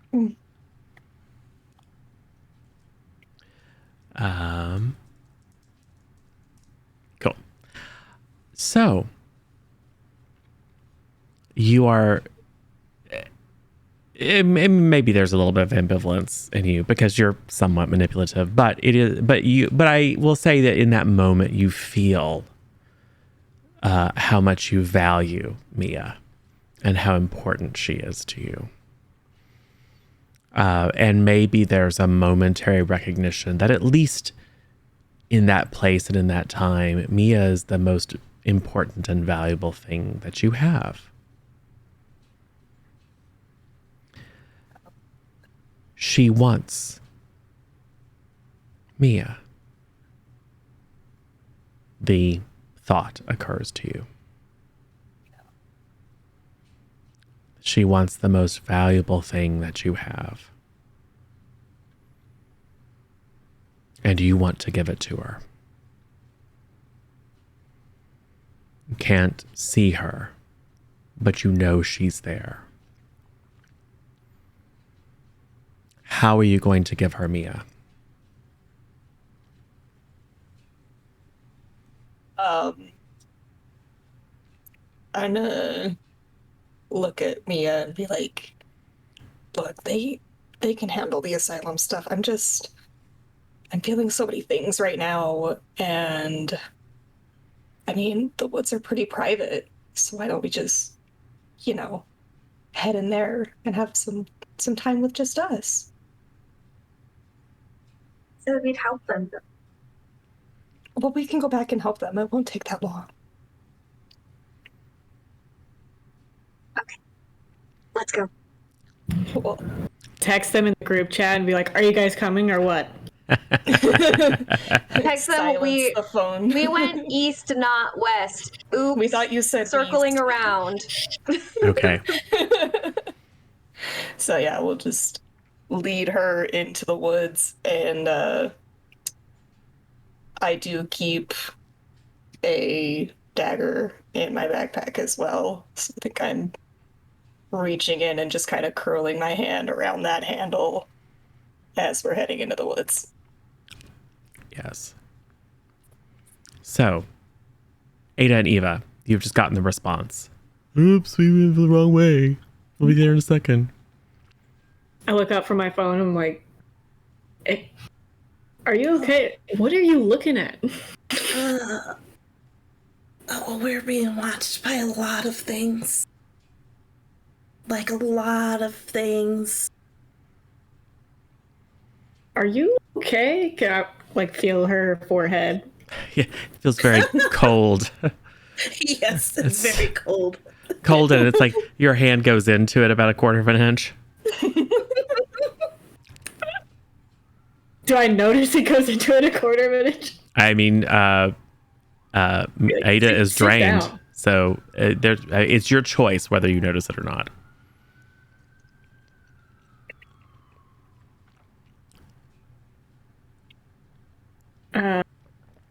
Yeah, I mean that's if I'm specifically trying to feel her forehead and my hand goes in, I'm gonna be like,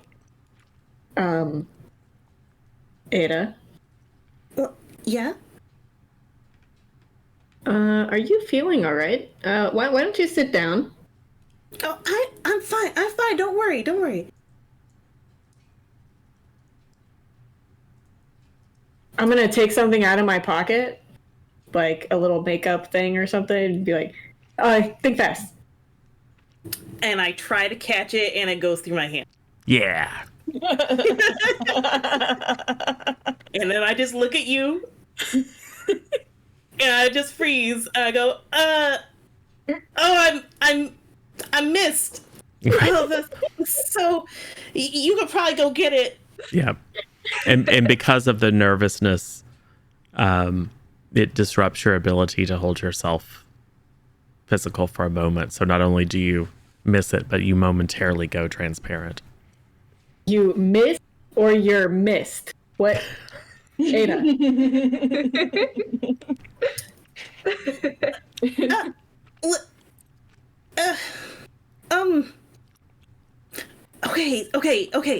Okay.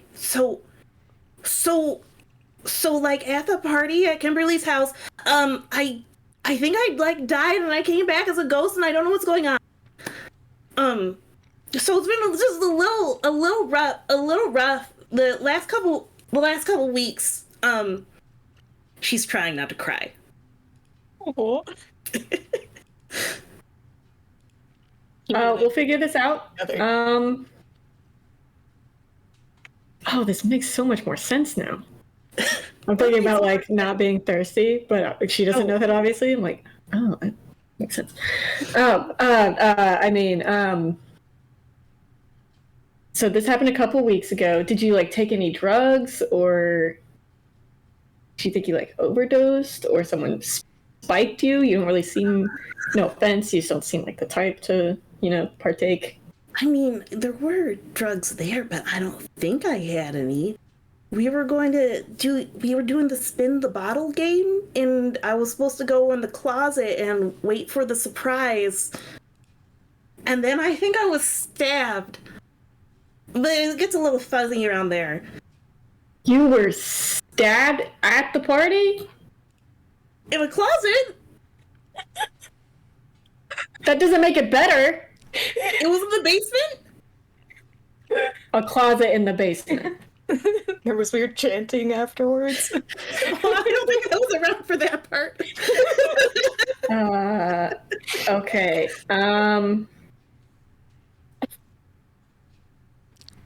Let me just test something. Do I have anything sharp on me? Do you have anything sharp on you, like a bobby pin or something? You have a lapel pin with the Pioneer Academy shield on it. Okay. I'm just gonna test something real quick. Okay. And I'm gonna let me see your thumb. And I'm just gonna poke it real quick. Okay. Don't worry, this is scientific. I'm gonna poke her thumb, and whatever blood substance comes out, I'm just gonna take a little bit, look at it, and then taste it.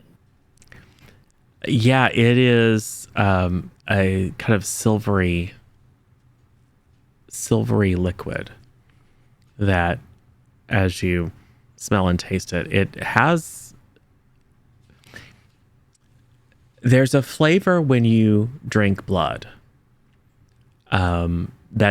There's the obvious physical flavor of copper and stuff, but there's some other flavor you associate it with life force.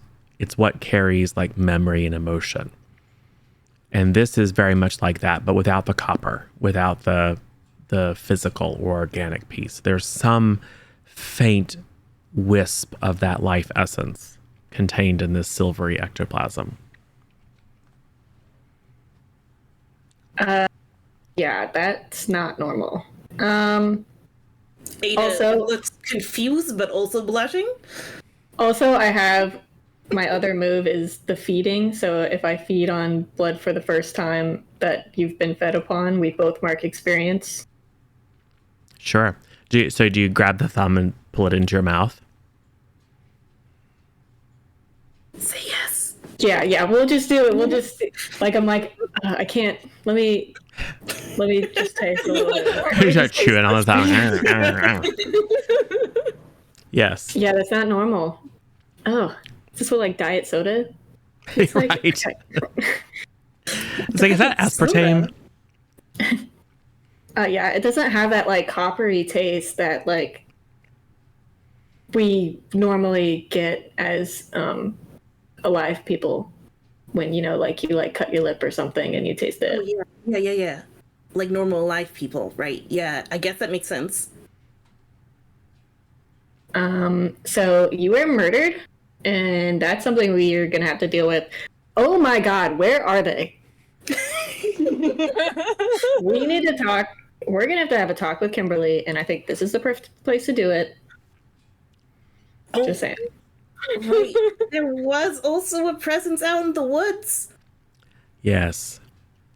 Okay, yeah. We also need to talk about that because now that you're a ghost, everything you said is way more alarming. Oh, I guess that might. Oh, maybe that's why there's so many.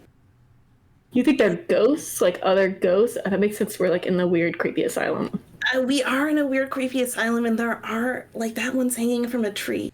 So I'm going with yes. Leave and not wait for them. Yeah, that sounds good. Yeah, I'll give you a boost over the wall. Well, actually, can you walk through? Yeah, I can. Cool, perfect. We'll have you. Wait, is that why you fit through the fence? And then you made it look so easy. And then I did it, and I ruined my clothes because I thought it was a big enough gap. Oh, I'm sorry, Ava. I didn't mean to cause you trouble like that. I thought you would fit though. It wasn't that much I had to go through. Okay, let's just get back to my car. Okay. I mean, you are now right by the area where they're supposed to come climbing over. It's a little bit harder from this side, from the inside, because the branch that fell created a bit of a slope on the outside, but it would be possible to lift yourself over. Yeah, I'll do my best to give Ava a boost. Sure. I think real hard about supportive hands. And if not, I'm definitely very athletic and not supernaturally strong, just super athletic. Yeah. Yeah. So maybe less about Ada's boost and more about Ava's preternatural strength and athleticism.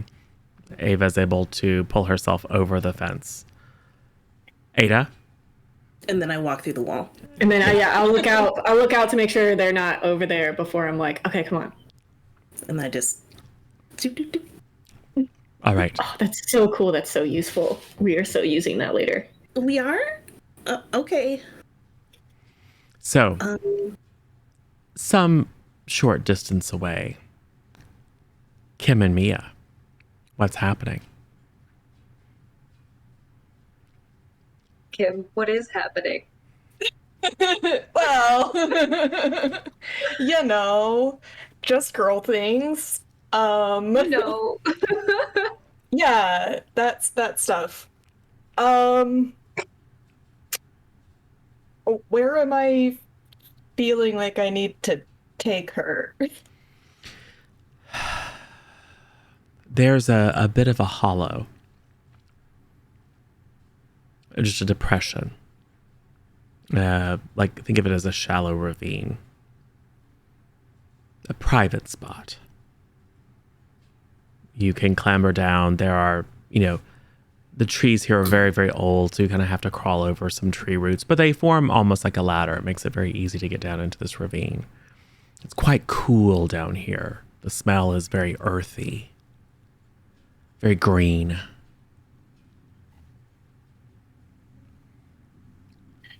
It's nice and private. Yes, it's a little damp, but there's like years of built up leaves that have blown in here and kind of covered the rocks and roots, making a bit of a soft blanket over the earth. This is kind of one of the first times we've ever been really alone. Yeah. And, Those sleeves look pretty comfortable. You do. Is there a move either of you would like to make? Well, you know, two teenage lovers in the woods who just confess very deep feelings for each other. I feel like they're about to bow chicka bow wow. Potentially. Probably. So this is an opportunity for one of you to make a sex move. I think it would make sense for Mia to use her sex move here. So yeah. Yeah. Yeah. That makes sense. Cool. So what is Mia the Mortal's sex move? So when the mortal has sex with someone, it awakens something sinister within. The next time you take your eyes off them, they become their darkest self. Mm. Yep. Perfect. Yep. Does that require a roll of any kind? Or it's just a thing that Does happens? not. It's just a thing that happens. All right. So as Kim and Mia pull each other down into the blanket of leaves and moss, the camera zooms in. The look of love. Behind Kim's back is a ritual dagger. And then we fade to black. Ava and Ada, what are you doing? Do I smell the blood? Probably I'm texting them like, oh my god, you guys are probably making out, aren't you? Worse. Right. Wait, Yeah. they'd be making out? I thought they were just lost. How could they get lost? It's a perimeter. Yeah. Oh. They totally ditched us to go make out. Can I smell the blood like as soon as... No, but you also have Okay. preternatural senses. You hear a familiar chime as you send to the group text, coming from a bit off in the woods. It's the sound of someone's phone. I don't know if I want to walk in on them.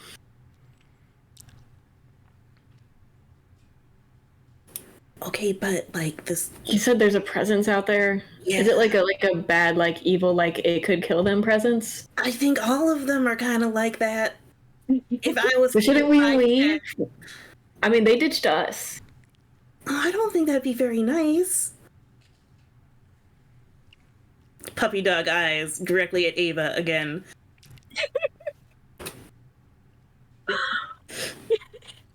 Third time today. Looks more I'm gonna on purpose. huff and start walking towards where I heard the stupid beep. All right. You need to keep yourself together though, because you're like going in and out of corporealness, and like you don't want them to see that. Right. I'll do it. Yes. And for yourself, you're totally corporeal. You're like, see, I'm totally fine. And then a leaf drops down and floats through your body.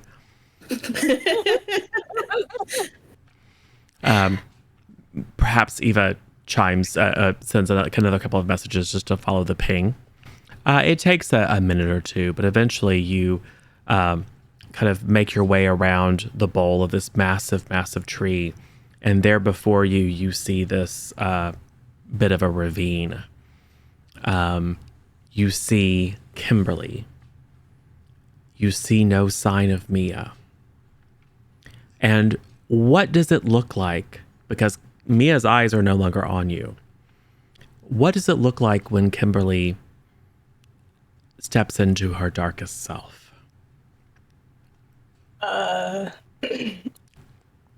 So yeah, she is shivering, needy, and alone. The dark power is calling in her debts.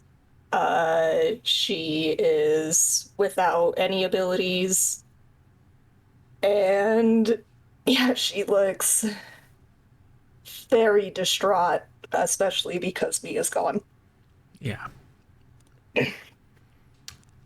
There, I'm going to say the dagger is in your hand, Yeah. but there's no blood on it. Nor is there any blood around. So Eva and Ada, looking over the lip of this ravine, see Kimberly on her knees, very distraught, with a very ornate blade in her hand, and she is digging in the leaf mold, throwing rocks aside, calling for Mia. A look of despair and loss on her face. Mascara running. What happens? I'm gonna look at Ada and be like, we can still leave. Deuces, bing bong. See ya, Kim. Sucks to suck. In my head, something just grabbed Mia underground, and look, you're already dead. But me, I mean, Ada, that presence from your vision was getting stronger and stronger. It's now no longer here. The presence is gone. Hey, Kim? better not be saying I'm that. going to start picking my way down the ravine. Yes. God damn it. She's gone. Mia's gone. She's gone. Where did she go? What happened? She's gone. I mean, I can see she's not here. When would you last see her? Just a minute ago, we were looking for something. Not the wall. Where'd you guys go? What happened? Well, look, we just came over here. We thought we saw something in the woods. And then I think we got attacked, so I was trying to, defend us, and I think it took me and I don't know where. Kim, they're fooling you. They're in on it. They took her. They took her away from you. And now they're pretending, they're playing innocent, like they didn't set this whole thing up just to take the one thing that you value above everything else. Where did you take her? We didn't take her. We were where you left us. You're the one that lying. You took disappeared. her. I know you took her. Where did you take her? Where is she? Calm down, Kim. It's fine. We'll find her. Pointing the dagger at Ada, no, it's not Okay, fine. as soon as you point the dagger at me, I think the traumatized thing comes up because I was definitely stabbed. Yeah. Yep. And you're pointing a dagger at me. So I'm just going to add that condition on right now. Yeah. I think so. I'm just gonna. I'm tempted to be like, "What? You gonna stab her again?" But Again. I don't know if she's Once was not enough. Part of me just wants to say it to judge her thing, but then I would reveal that I know that she got stabbed. Yeah. Um. And I don't think you know that it was Kimberly that stabbed her. No, that's why it was just at her party, so I was just Yeah. gonna say it just to judge her reaction. But instead, Yeah, so you point the dagger, I just freeze up at that point. Whoa. Why are you even carrying that? Who the hell carries a dagger like that? It's for You just keep that in your people like back. you that just kidnap people and hide them away somewhere and then try to pretend like you didn't. Are you trying to kidnap me too? You won't take me anywhere. You can't. I don't want to. this was all a setup to get you two out in the woods alone so they could steal Mia. You're the only witness. They're probably going to kill you. What does Kim do? She it's just like, no, you're not gonna hide this. I'm gonna tell everyone that you took her. And she's gonna keep the dagger pointed at Ada. I killed you once and I'll do it again. And she's gonna stab. Stab Ada Yes. or Ava? For Ada, I'm gonna obviously try to step in, but Okay. Yeah, I'm aiming for Ada. Okay, well, would you go ahead and do me a favor and lash out physically? Yep. Does make sense though that you think Ada did it since you killed her, so you think she's getting back at you Yeah. for. Yeah.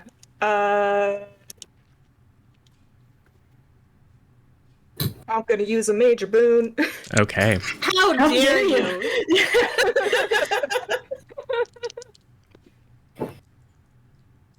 Yeah.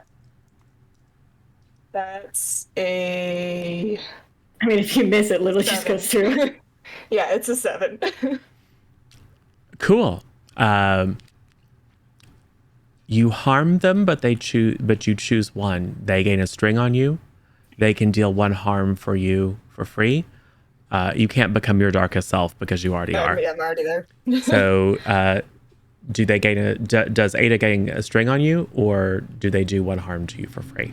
I feel like the string, right? Yeah, because you Because you figured out just- that I killed you.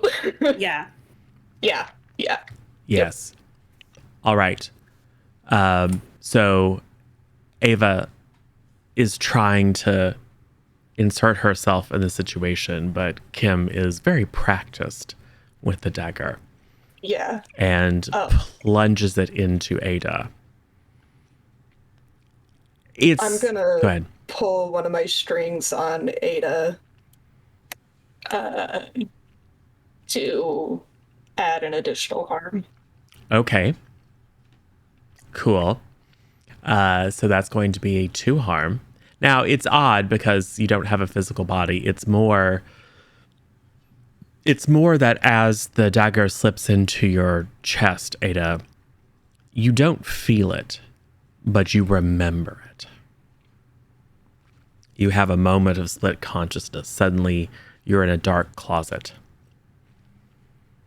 Kind of nervous, a little bit, titillated because you're playing 7 Minutes in Heaven. And then you remember the shock and less of pain, just like pressure and a cold, cold feeling, and suddenly having a hard time catching your breath. Sparkles in your vision in the dark. The sound of chanting. And then your consciousness fades. So, Ava, you see Ada react as if she's been stabbed, stumble back, and then, no, not again. And she goes full into reliving the moment of her initial death. A few wisps, tendrils of this ectoplasm float out into the air. What happens?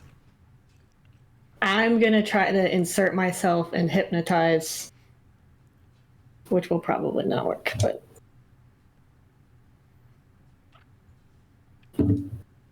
yeah. Okay. Well, I'm gonna attempt to hypnotize her, but because she's so crazy and because I haven't had a damn drink. Well, you had a sip. We do have one but it minor wasn't, boon and one major boon. It wasn't like real blood though. Like it wasn't the good stuff. No offense, Ada. We have a minor boon, a major boon, and if you have any strings, you can pull them for a +1. What is this plus? Oh, so that was only +1. I would need a lot of minor. We've got a major. I kind of want to save that for when Kimberly stabs me again? Oh yeah, she'll probably burn it again, won't she? Yeah, that's true. Meta, we're close to the break point of the episode, so you might as well spend it. Okay, that's better.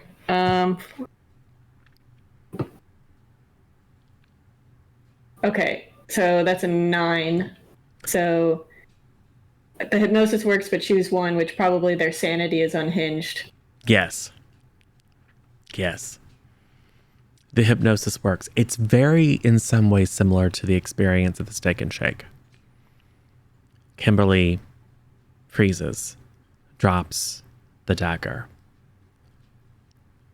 and then starts, she took her.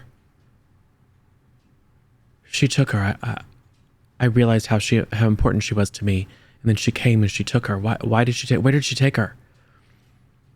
Kimberly becomes increasingly agitated, but has dropped the dagger and is no longer a threat. Who's she? I'm also gonna go and pick up the dagger because I don't want her to pick it up again. Yeah. Like, Ada, are you okay?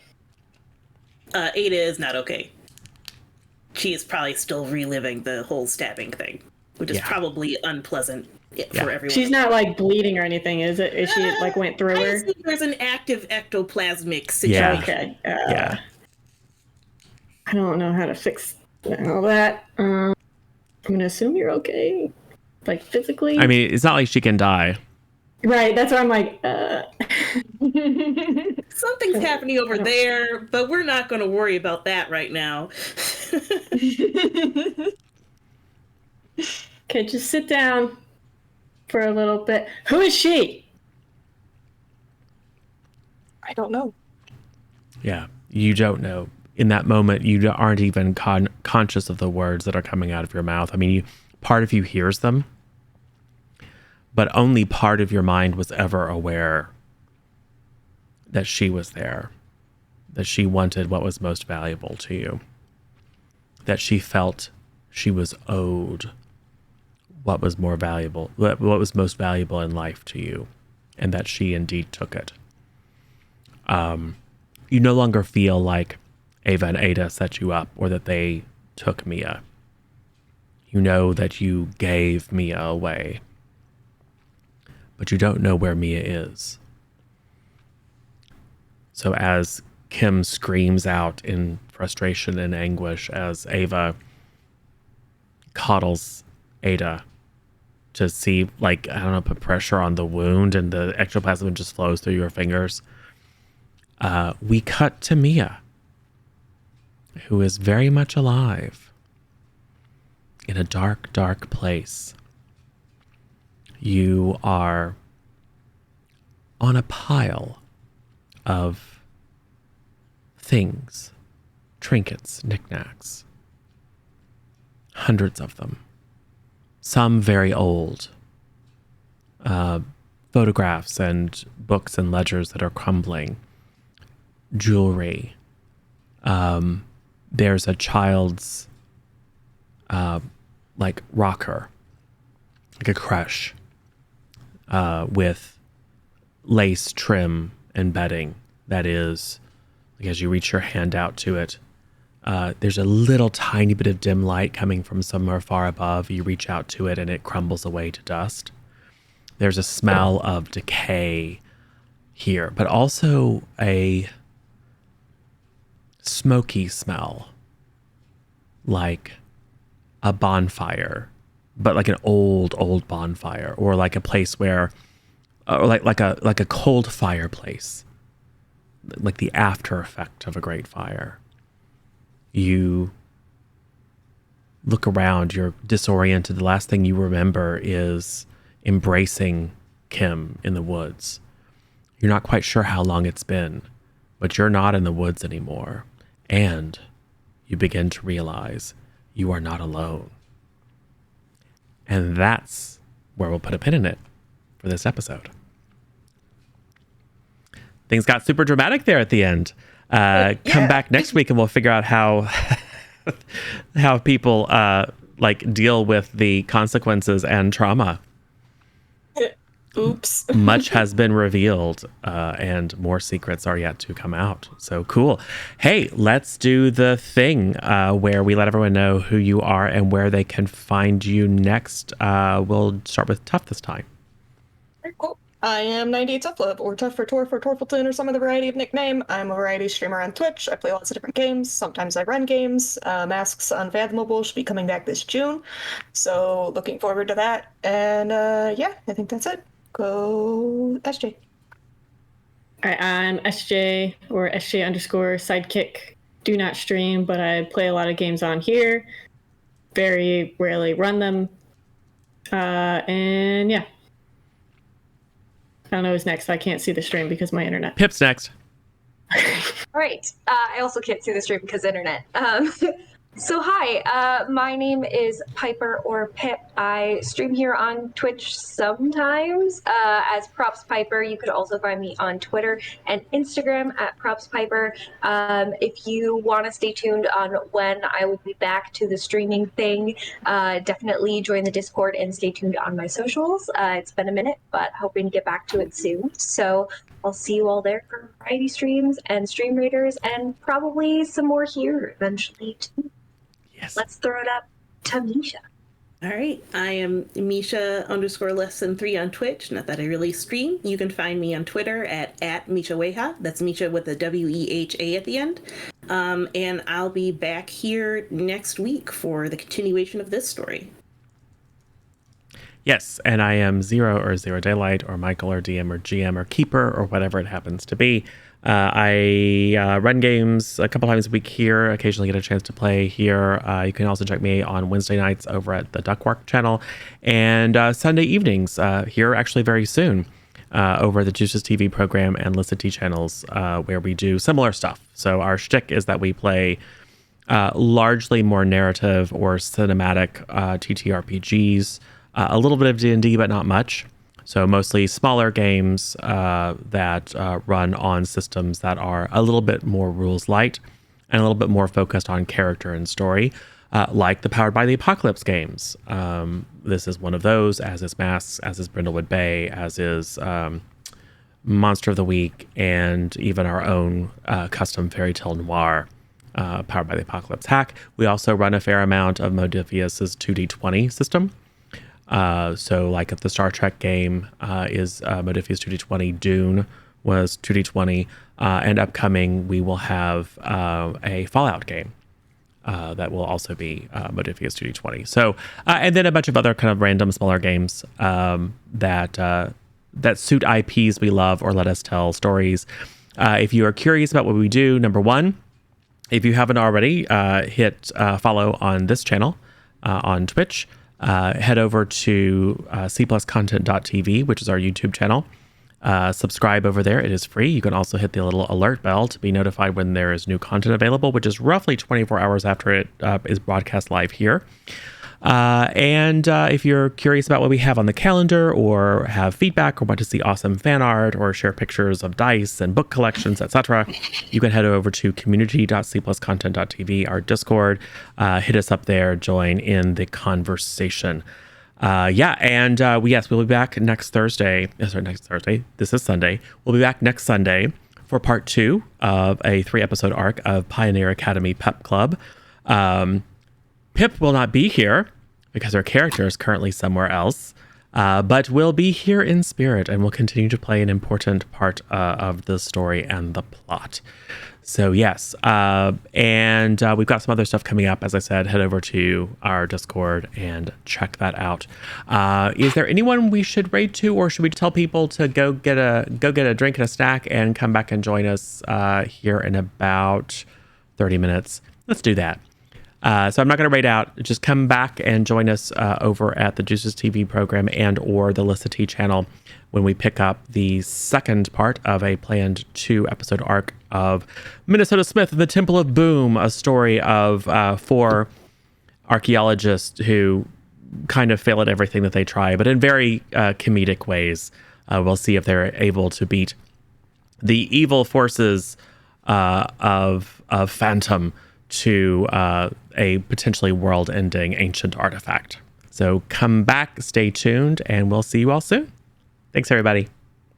Bye. Yep, yep, yep.